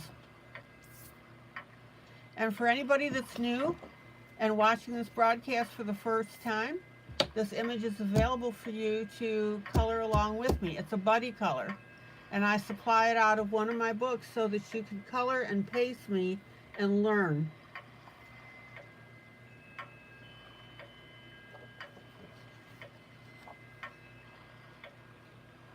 Okay. Country Autumn.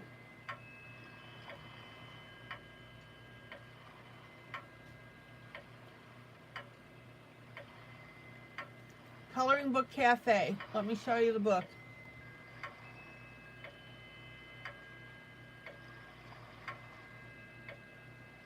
Gee, guys, can you tell the purple's my favorite color?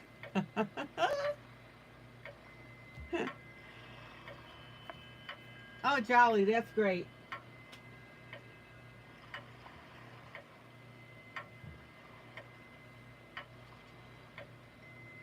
I think that's going to be a drop-dead gorgeous piece. Alrighty, I got so excited I forgot to drink my water.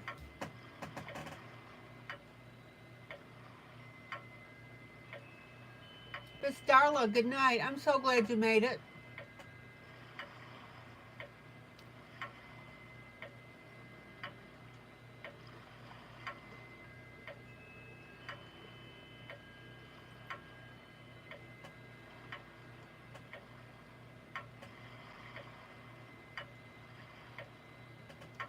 Good night, Darla. Good night, Darla. Good night, Darla. So glad you made it tonight.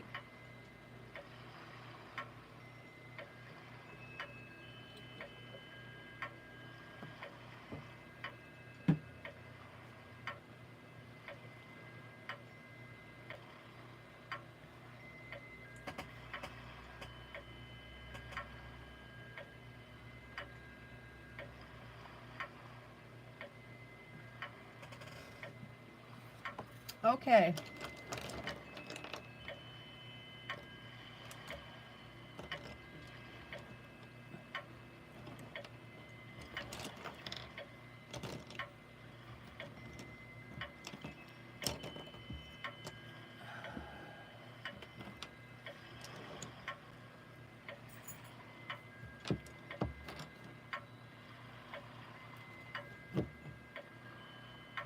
Happy Sunday, happy Sunday, happy Sunday, happy Sunday to one and all.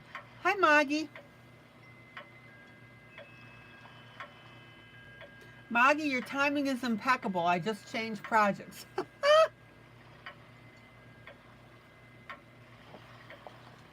Let me show you how far we've gotten on this one.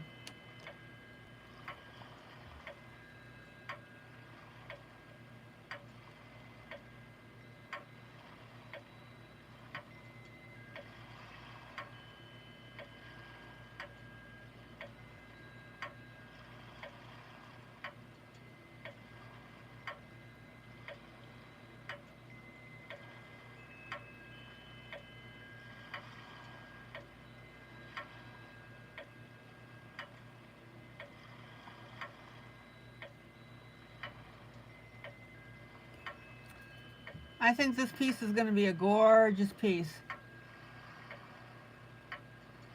And Jolly, by the way, I'm going to be coloring this area up here in purples. I just didn't get that far yet.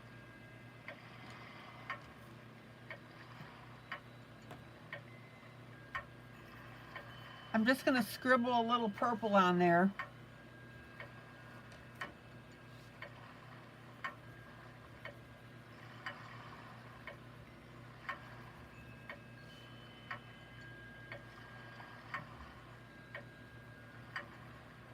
That way you guys can see where I'm going with this.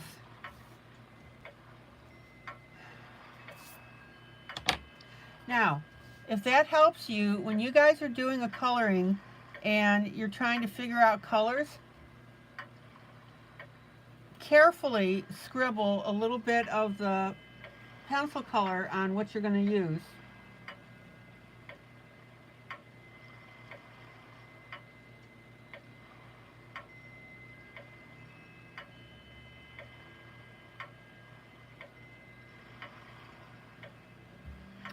And it's a great way to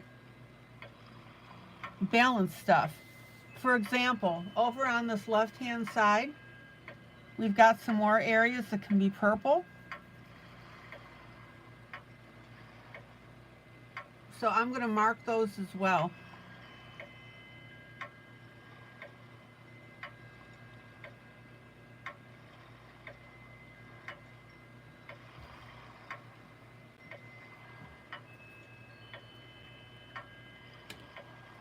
I'm having too much fun with this.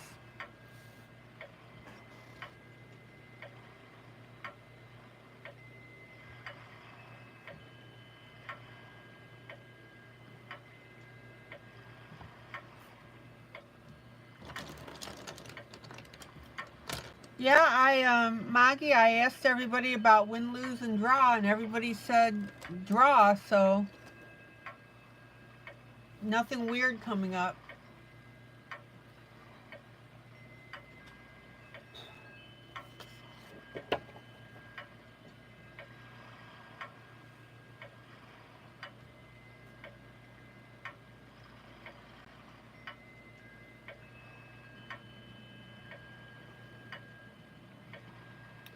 Okay, I'm going to start playing with the wagon wheel. And I'm going to come in with a light brown.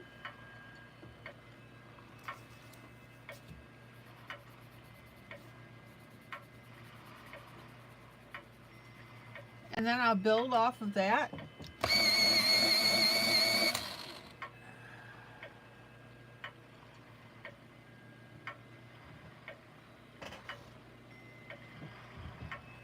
And if you remember, this was the wheel where I added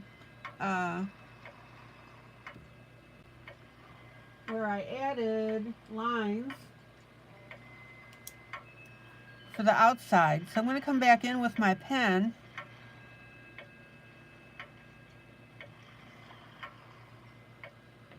and do the rest of this wheel. Oh, your day is a win, Maggie says. Dinner with the family. Allie is with you guys until tomorrow night, and Russ is at his other grandmom's. Ooh, cool. Jolly, did you get those affiliate links for the pens?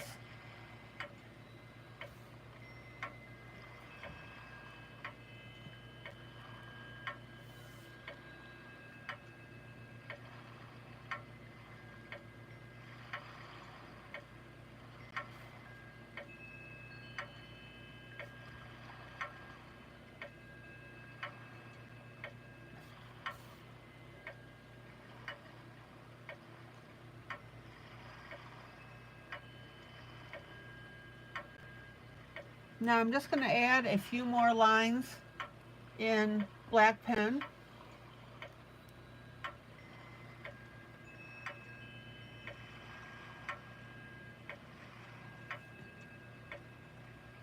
Remember, I started this with pencil. Maggie. Jolly, did you get all 3 sizes?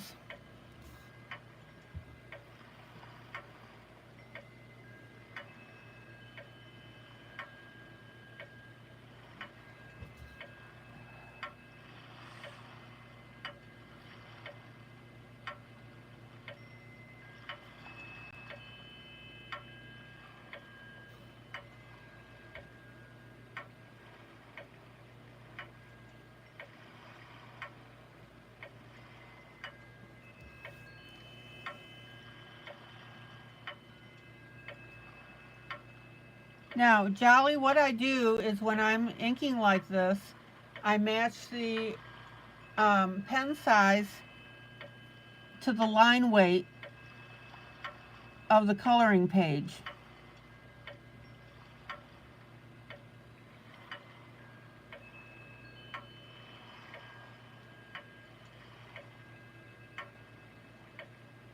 And it works really well.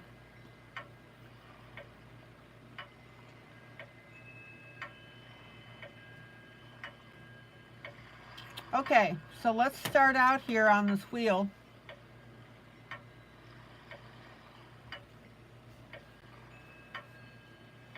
I can't wait to do the dog.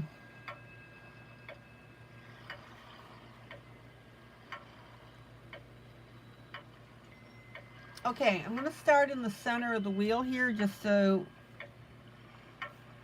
get things acclimated for everybody.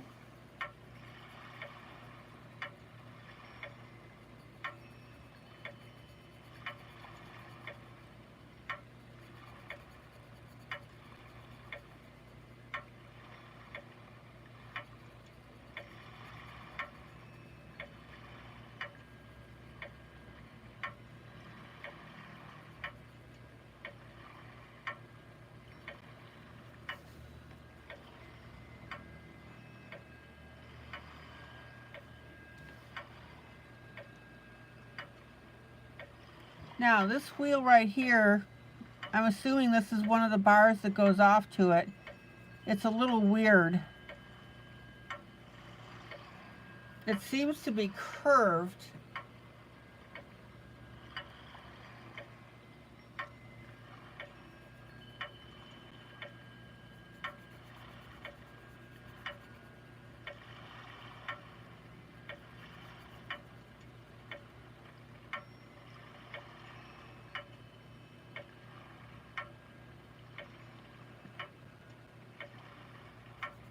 So I'm actually going to take my pen and I'm going to straighten that up a little bit.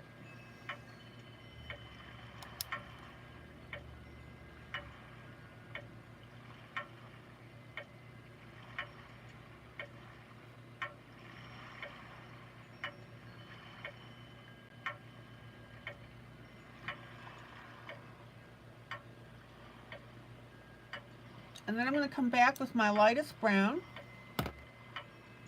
Jolly, you're going to love your pens. There is so much you can do with a coloring page when you alter it with pens.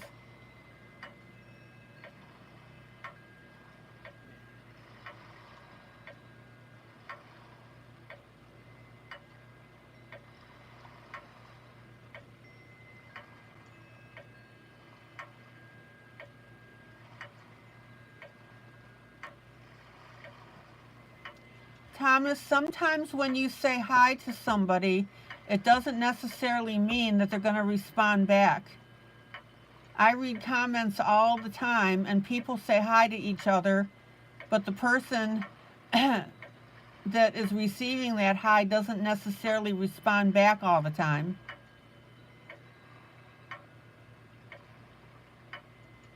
I do that all the time with people that come in, like when Kitty comes in. I say, hi, Kitty.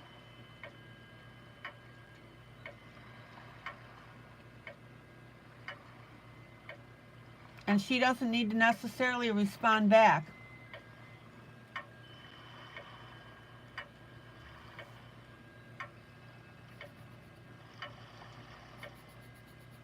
Okay, so let's use our light brown.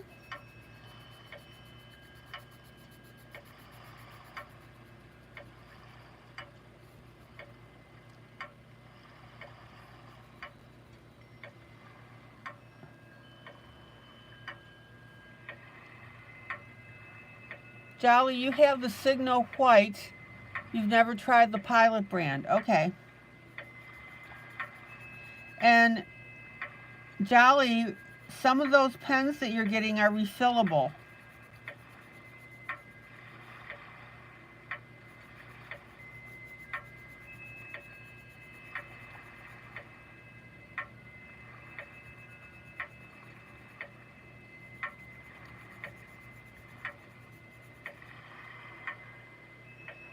Okay, so let's work this brown going up.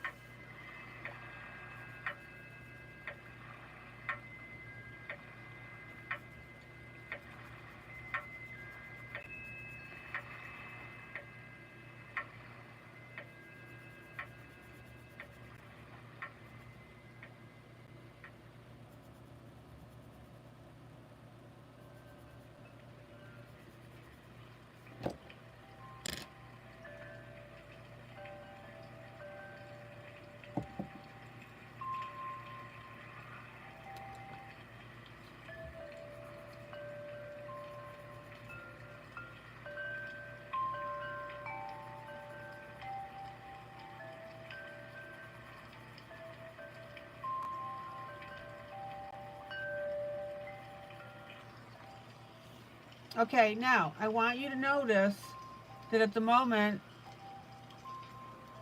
oh yeah, refills, that way we're not putting plastic trash into the ecosystem and the landfills. Unfortunately, not all are refillable, but hey, you do what you can.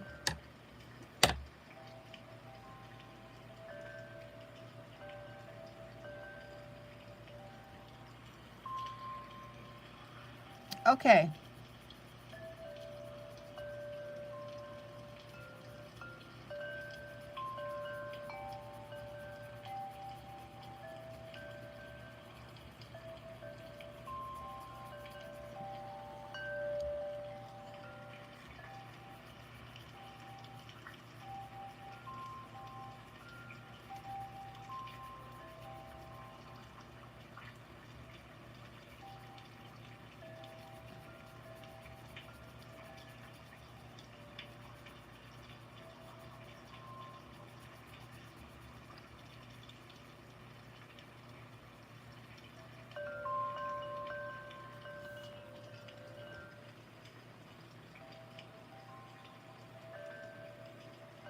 Now this is where this piece is going to start coming together. Oh, and we've got a little bit of the wheel right here, that little tiny spot by the dog's head.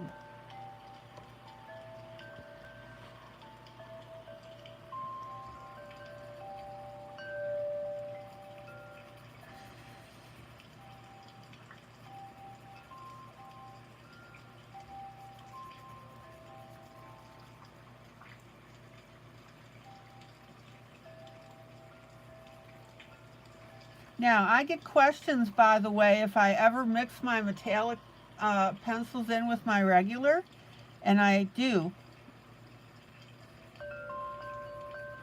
This brown that I'm using is actually a metallic brown.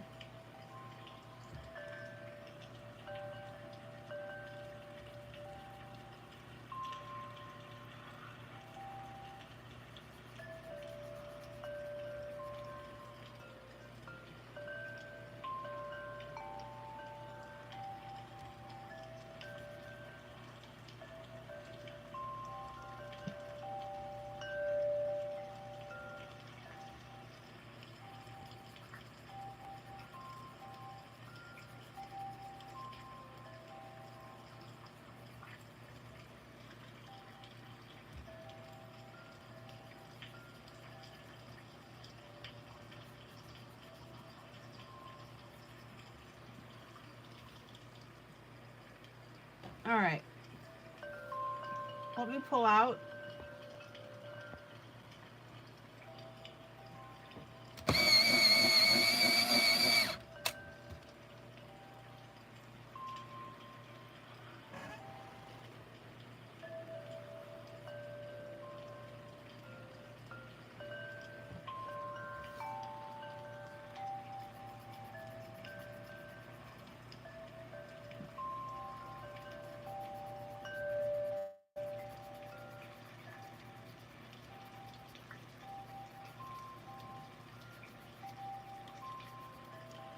Now, I want you guys to notice that as I'm coloring this,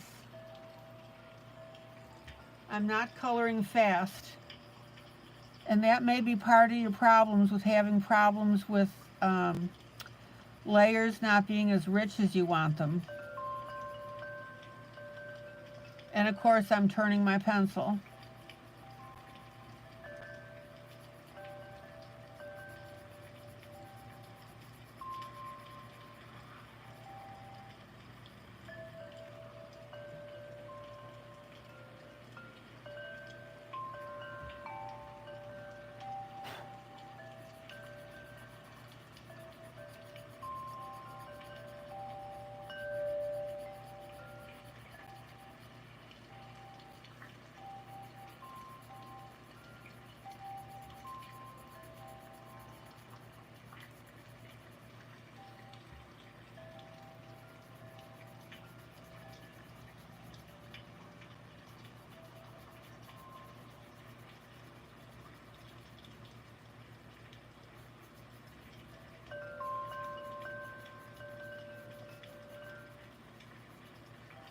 All right.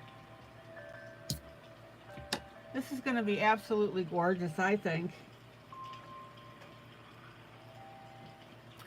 And then, of course, wait until we get that golden lab colored in.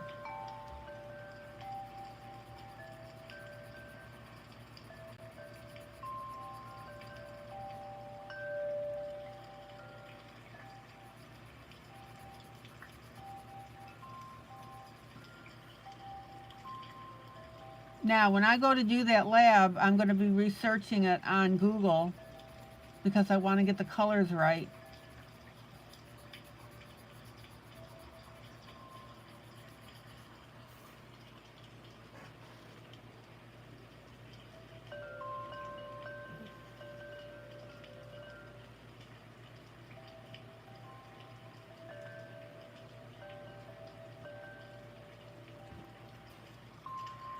So Kathy says, for me, when I'm coloring fast, it takes away the enjoyment of coloring. Absolutely, Kathy.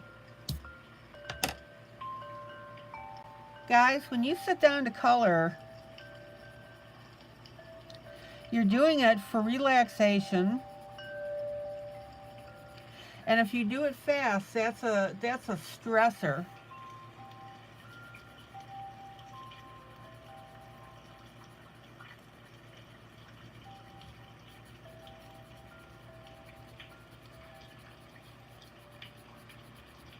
So guys, I politely say, knock it off.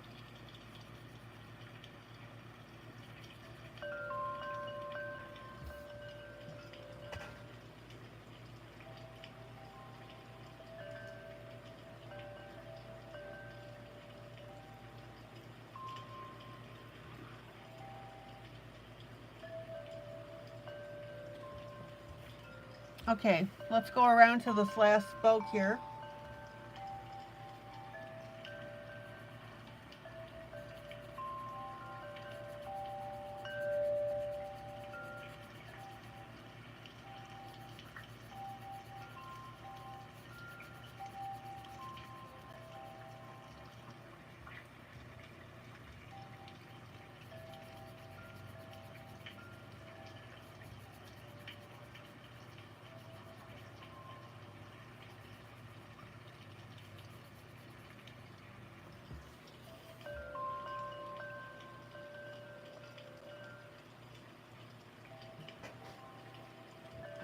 Okay.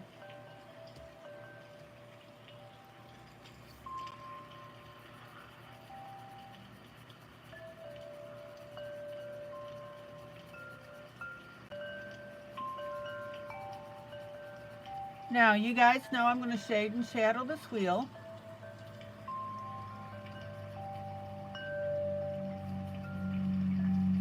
I'm just getting my base color in here.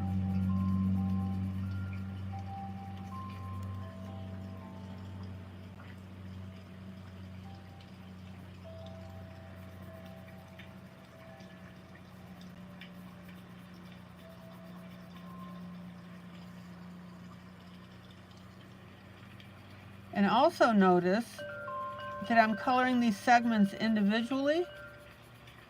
When I did this side by side here, I didn't just color the whole thing.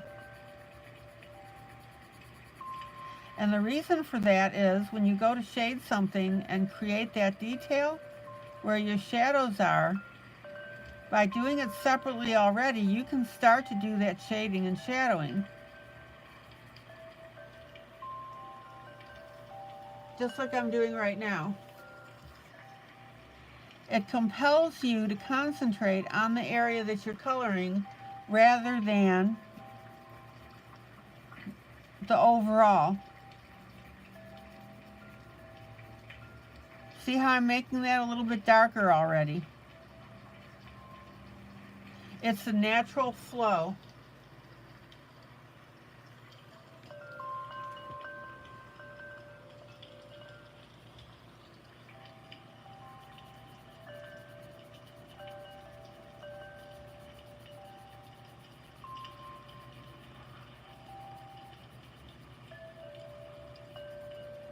And again, when I color and coloring that segment individually, that's where I'm already tweaking it a little bit.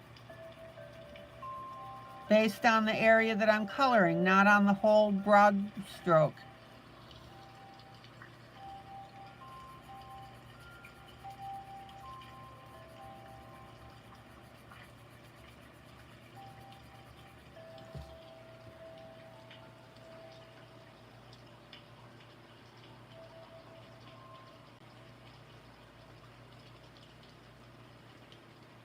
Now, if you've got this book, I don't want you jumping ahead.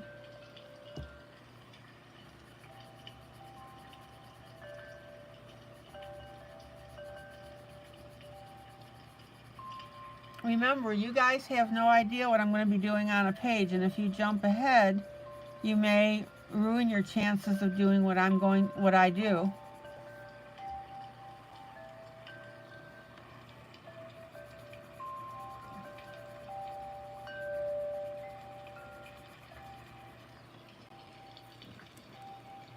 Hallelujah. Amen. Amen.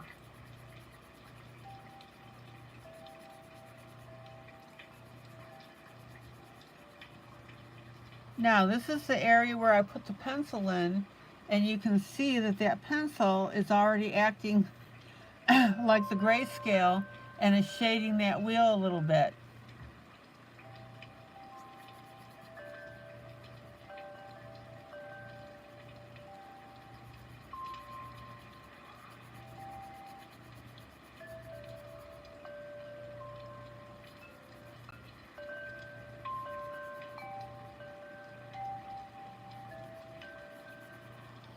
Okay.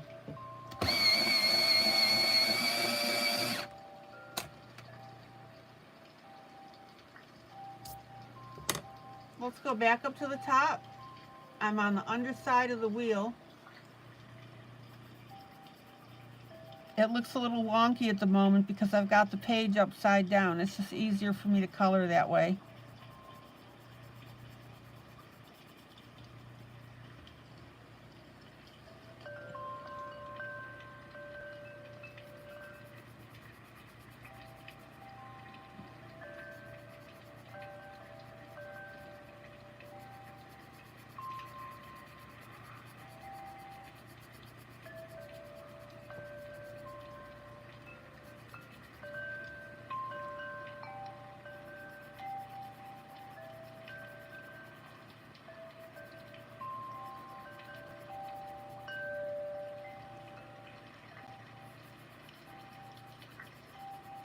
Remember, turn your pencil.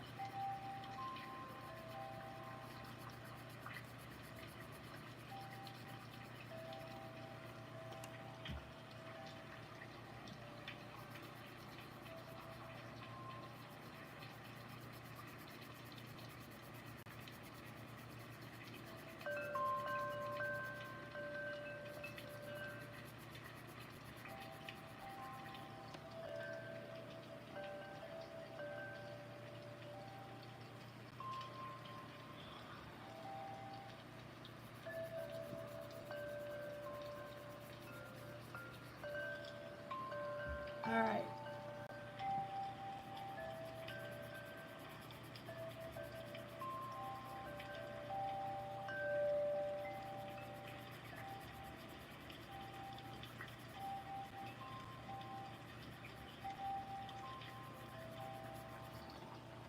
All right, let me turn this little puppy right side up. Oh, get the joke, little puppy. We're coloring a dog.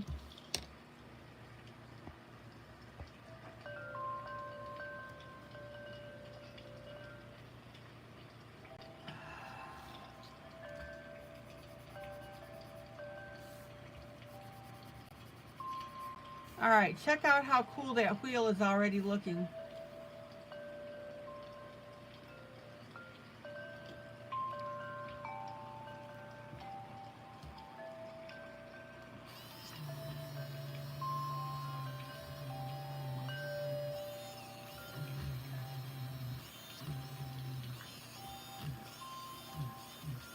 Now, I just like keeping clean edges. All right. Now, what I'm going to do is I'm going to use my mini eraser here, the Mono Tombro Mono, whatever way it goes. Oh, Kathy, you've got coloring club tomorrow. Okay, thank you. What are you working on?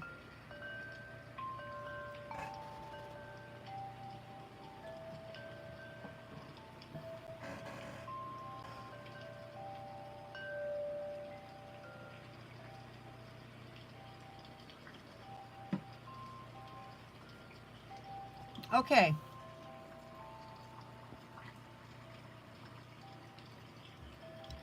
Now, I'm going to use my eraser, and I'm going to erase in some light spots here.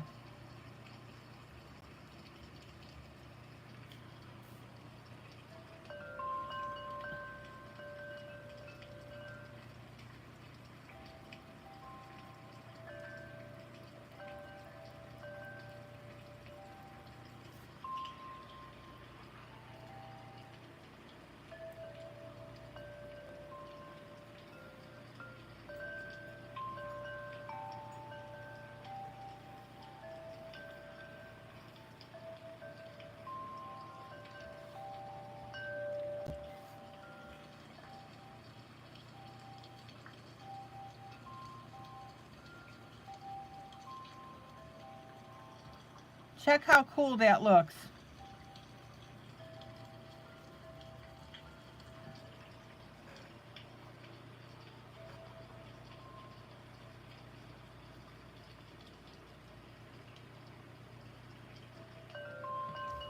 You guys know that I'm all about shading and shadowing.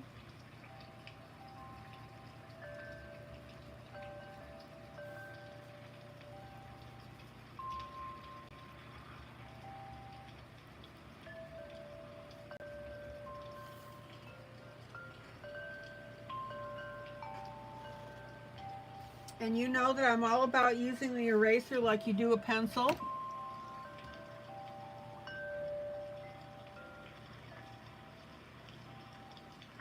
Oh, you decided to skip this month's challenge since I'm a slow colorist. Trying to finish in time stresses me out. Oh, got it.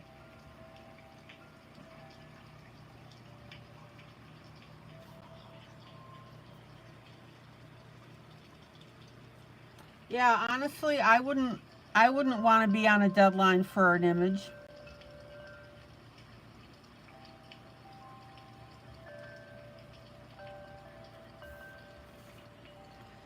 Kathy, how much time do you have? Like a month or what? A week?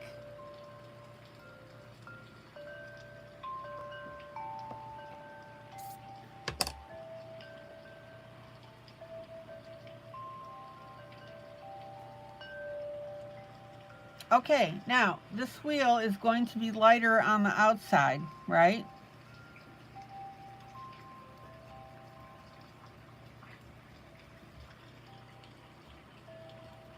Oh, it sure does take the joy out of coloring.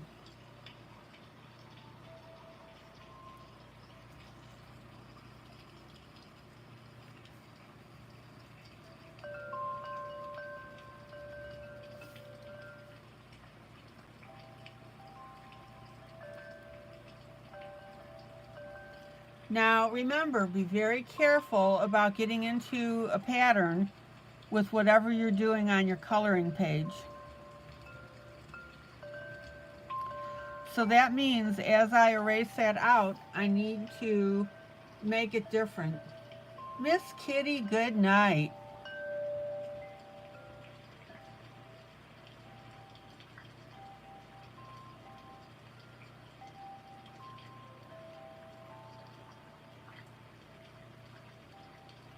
Kitty, did you have fun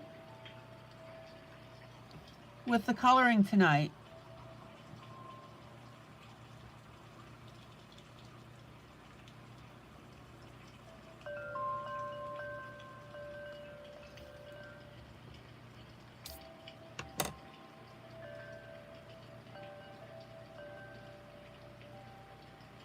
Now, see where I'm making this pattern different?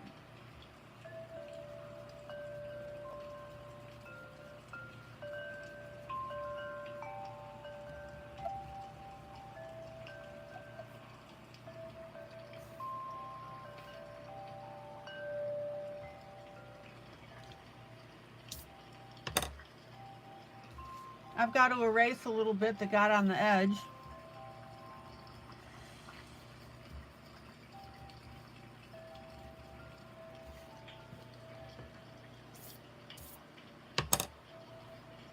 Oh, you worked on your puzzle. Good.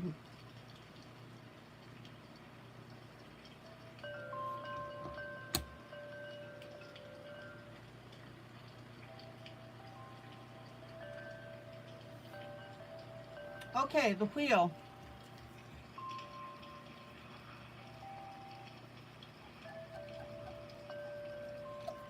I'm on the outside of the wheel on the right hand side here. We're not on the underside.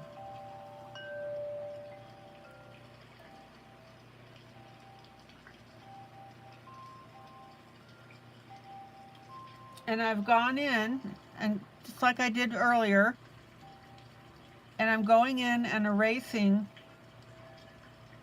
my light spots. Now again, don't get too uniform with them.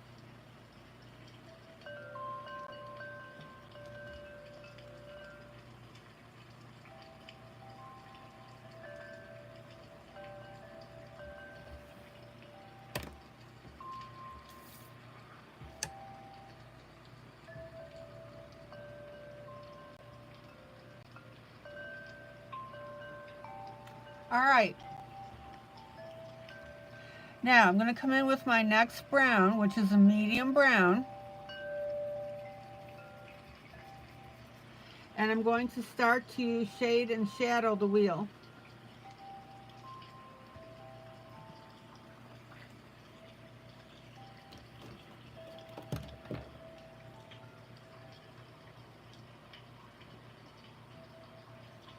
Let's see what we got here.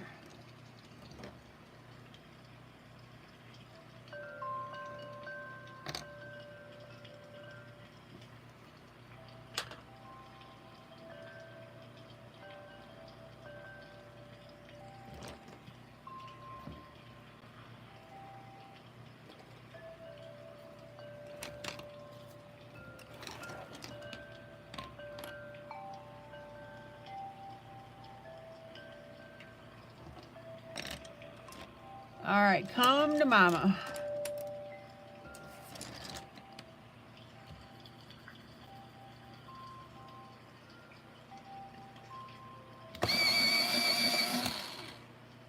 Okay, now I'm going to come in and I'm going to start, again, shading and shadowing. I've got my medium brown.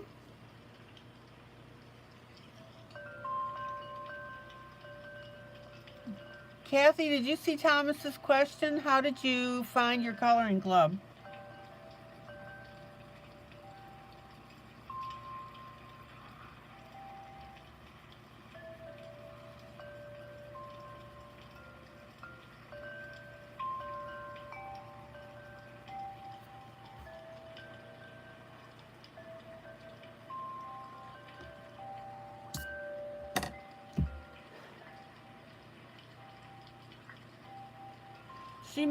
She may be responding, Thomas. We're just not giving her enough time.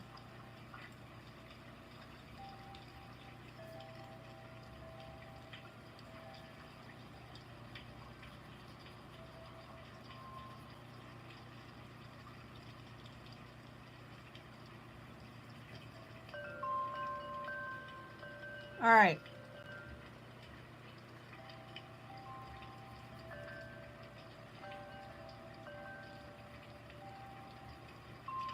Now remember, this is not my darkest brown. This is my medium brown.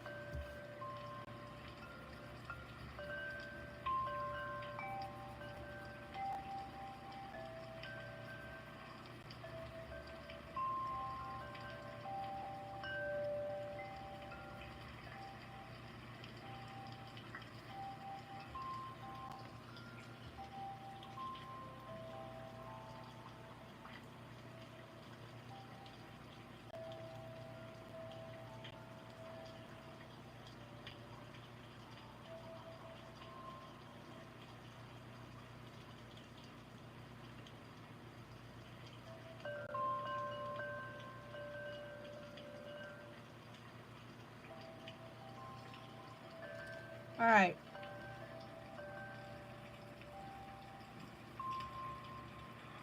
Let's work our darker brown up the wheel.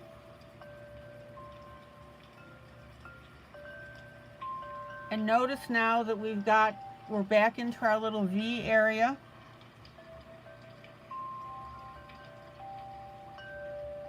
Kathy, how much time do you guys have to complete an image?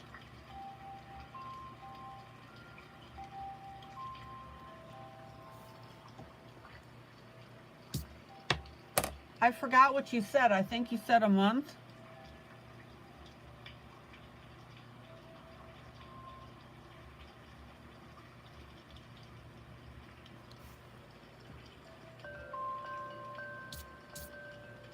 Okay.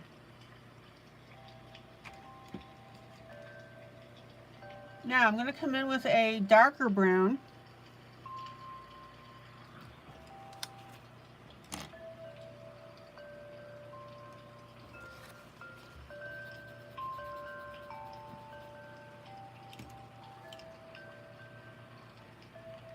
Let me find a good hefty brown.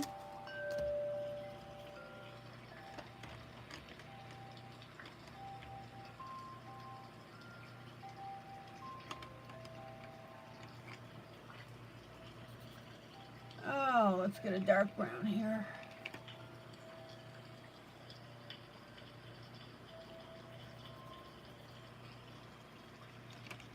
We want to get a serious brown here.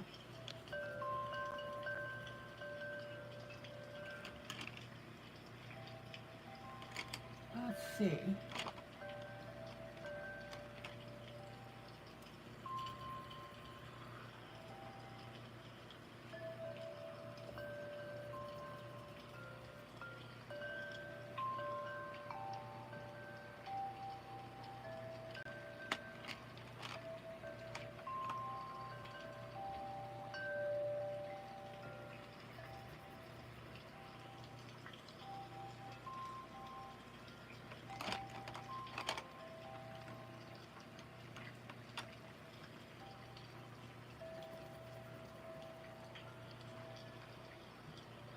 Ah, that's too dark.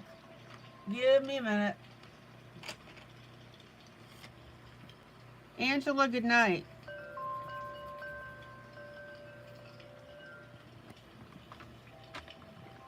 Angela, are you coloring along on the buddy color that I'm doing?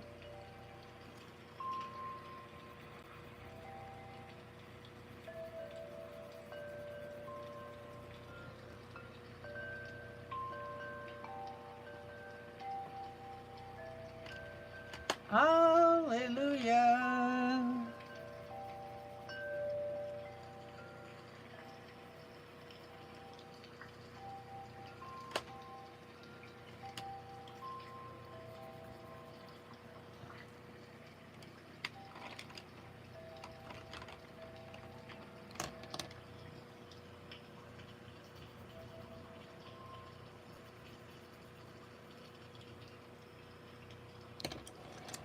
Okay. Darker brown, finally.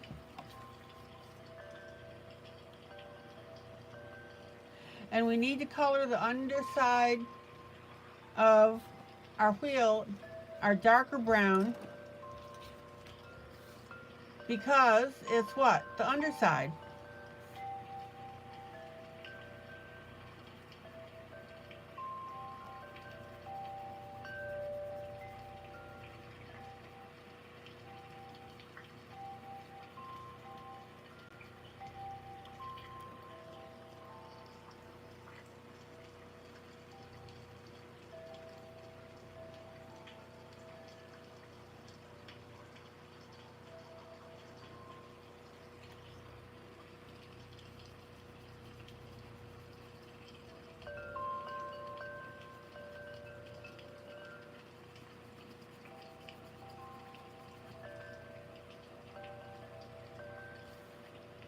Check how cool that's starting to look.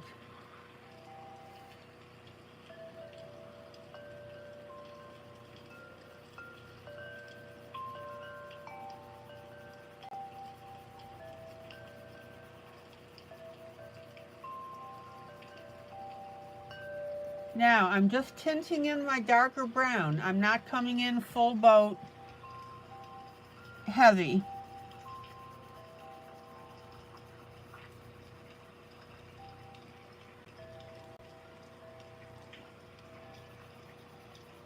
But on some of these areas here where we've got the lines, I'm going ahead and I am making that a little darker. So not only am I tinting over the top to get this darker brown of the underside of the wheel, but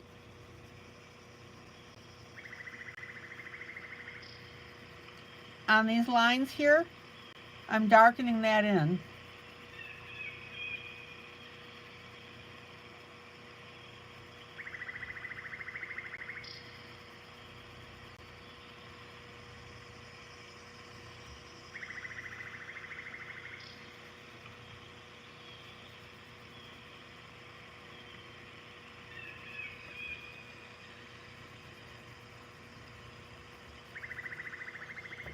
All right, let's pull this out. Check it out.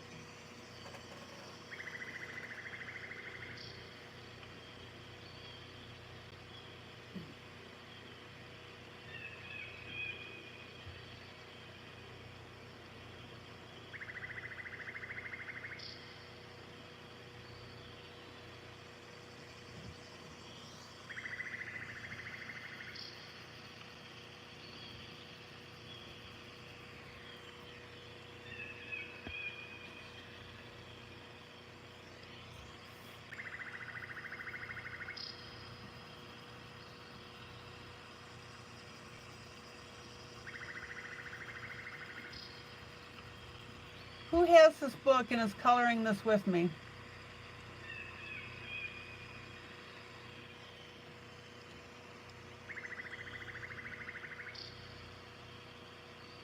Now I got a little bit of my darker color on the base of the spoke, so I'm just going to gently get rid of that.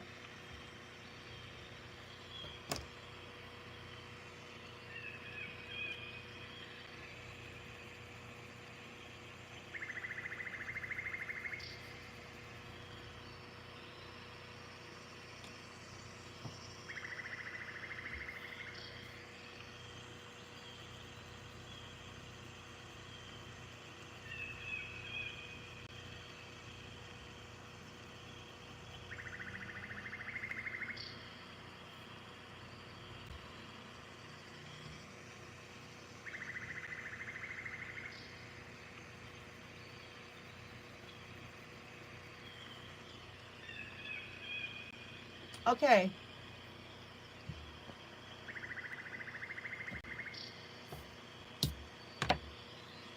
Now, using my darker brown, I'm going to go over the top of this and tint in that shade. Now, remember, we've got our lighter color underneath, so that is influencing what I'm putting on top.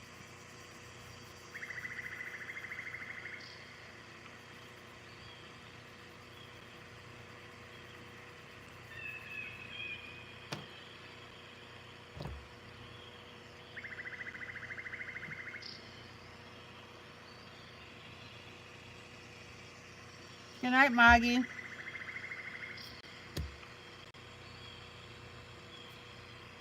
All right, I just had to kick up that orange a little bit. Got a little bit of the wagon wheel color on it.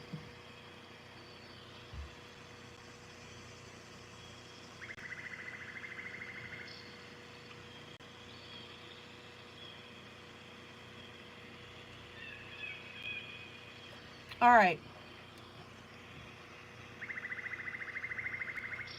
So my darker brown,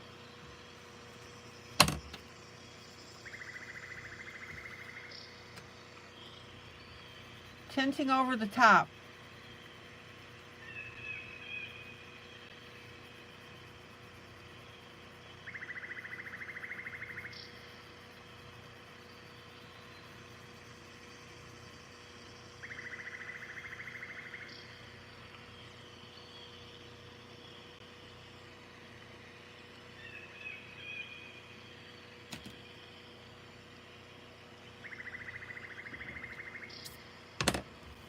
Payne's Gray.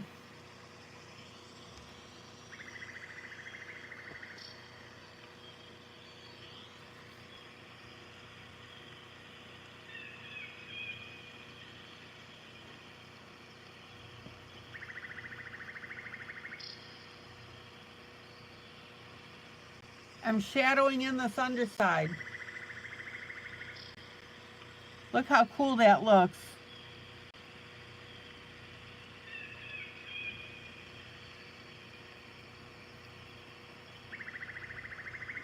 Now, not only am I shading that in, I had to do a little bit of erasing there. The area where the wood spoke meets the wood, I'm going to darken that in as well.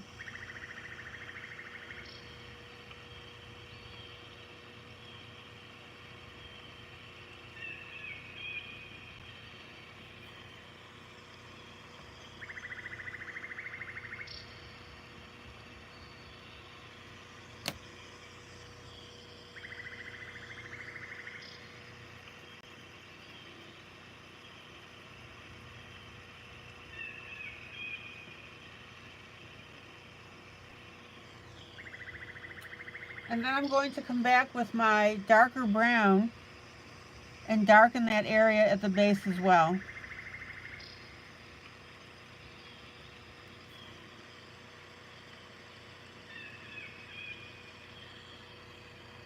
Everybody with me on this?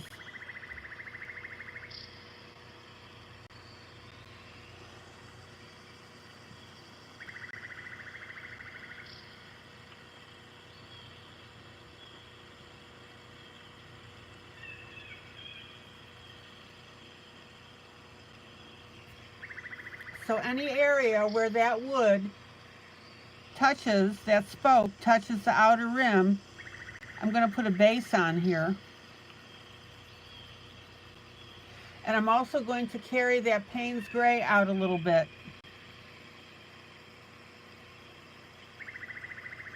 See how I'm adding that color flaw in there at an angle?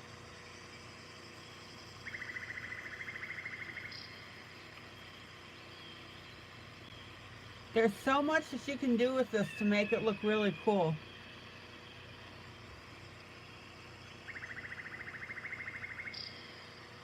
Okay, next spoke.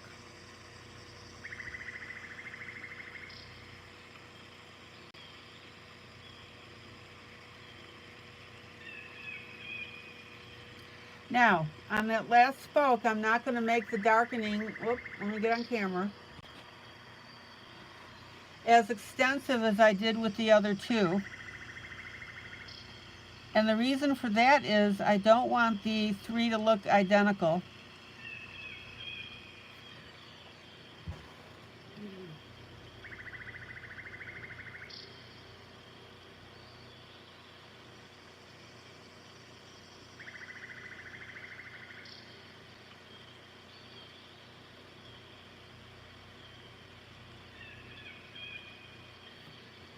And then I'm going to carry that gray up just a little bit.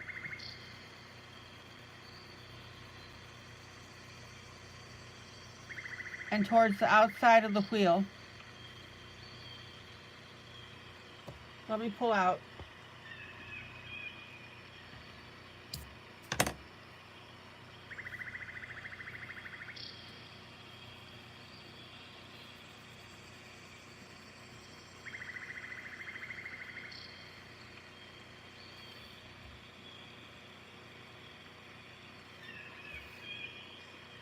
Any questions?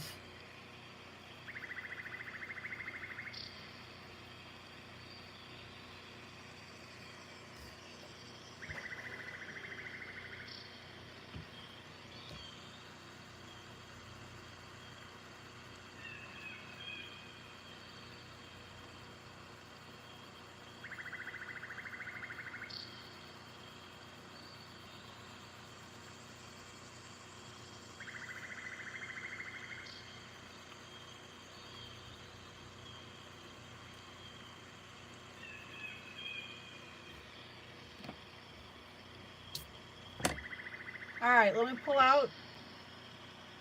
So what do you think?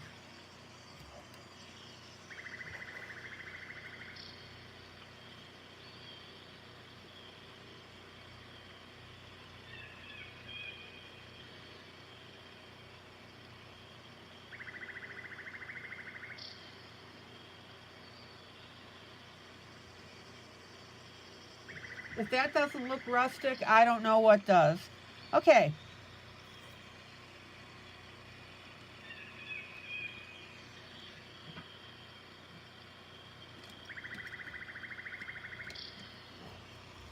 Now, I just realized that I missed a couple of the spokes here.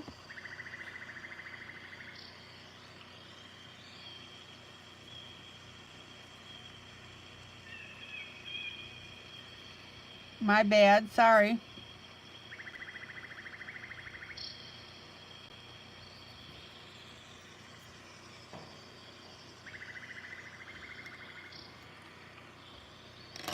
Now, while I'm down here, I'm going to take a light gray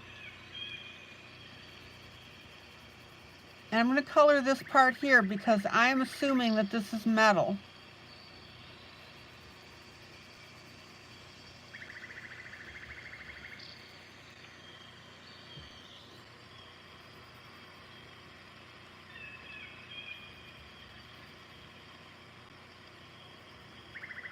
So there's a light gray. Then I'm going to use a Payne's Gray.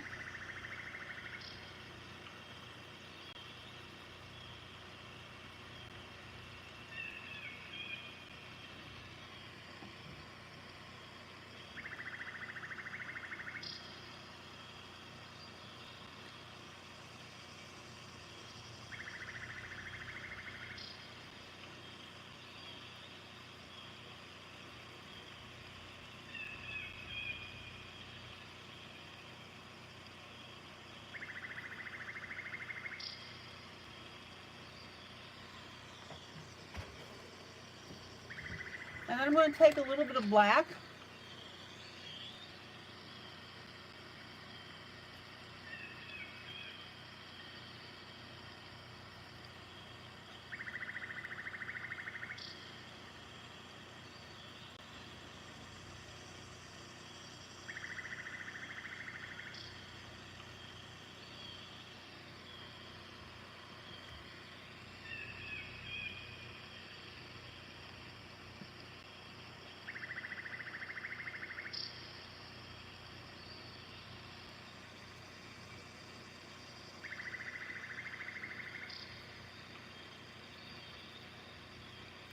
And what I want you to notice is that by putting the black on top of that lighter gray, it changes its color.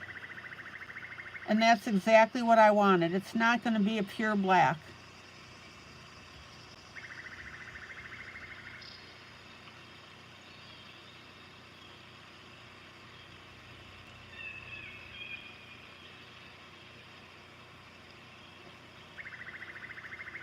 I'm going to finger blend this.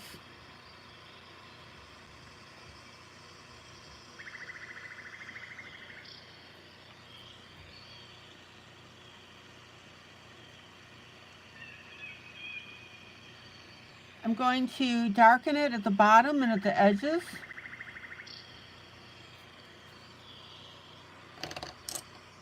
And I'm going to erase in a highlight on that wheel.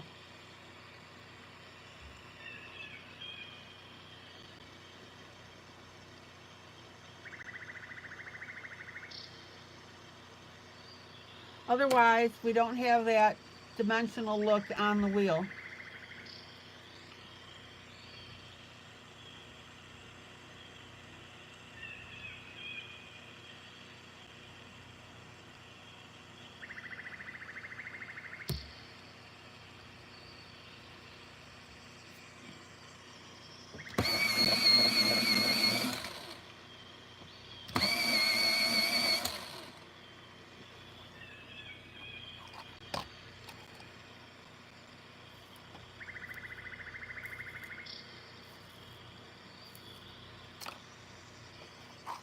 What we're coloring in is this edge so that the wheel looks as though it's operating on this little narrow area here. So in other words, this is the front of the wheel.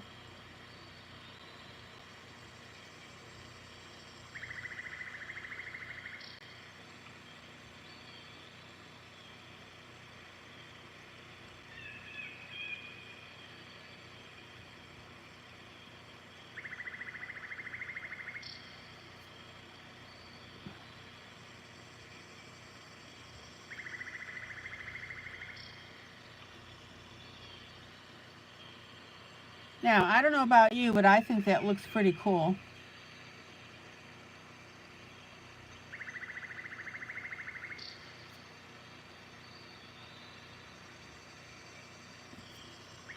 Let me pull out.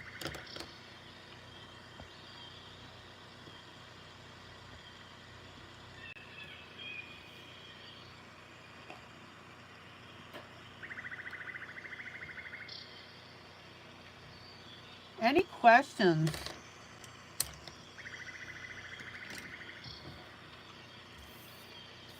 Everybody see where this is going? Isn't that beautiful?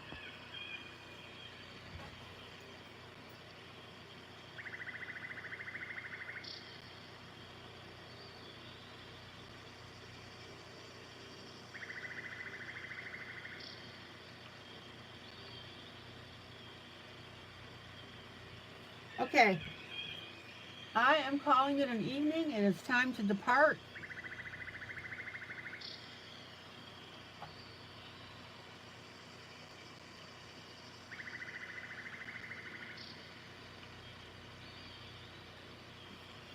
Parting is such sweet sorrow. This is Country Autumn by Coloring Book Cafe.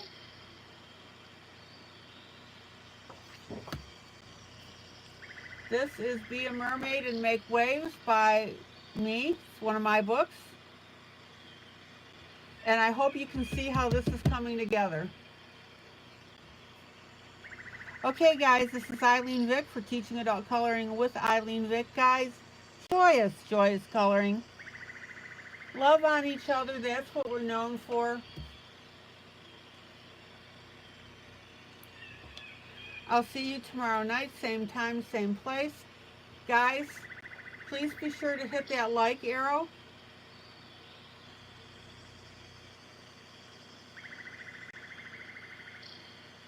That's all I ask.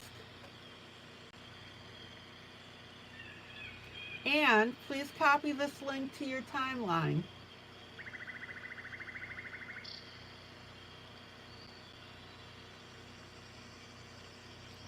Okay, guys, have a great rest of the evening. I'm going to go stuff my face. I think I've got some ham and potato salad waiting for me. A number of you know that I eat dinner after my broadcast. Love you guys. Take care. And don't forget, tomorrow night is the flip through of my newest book, Sleepy Tots Jubilee.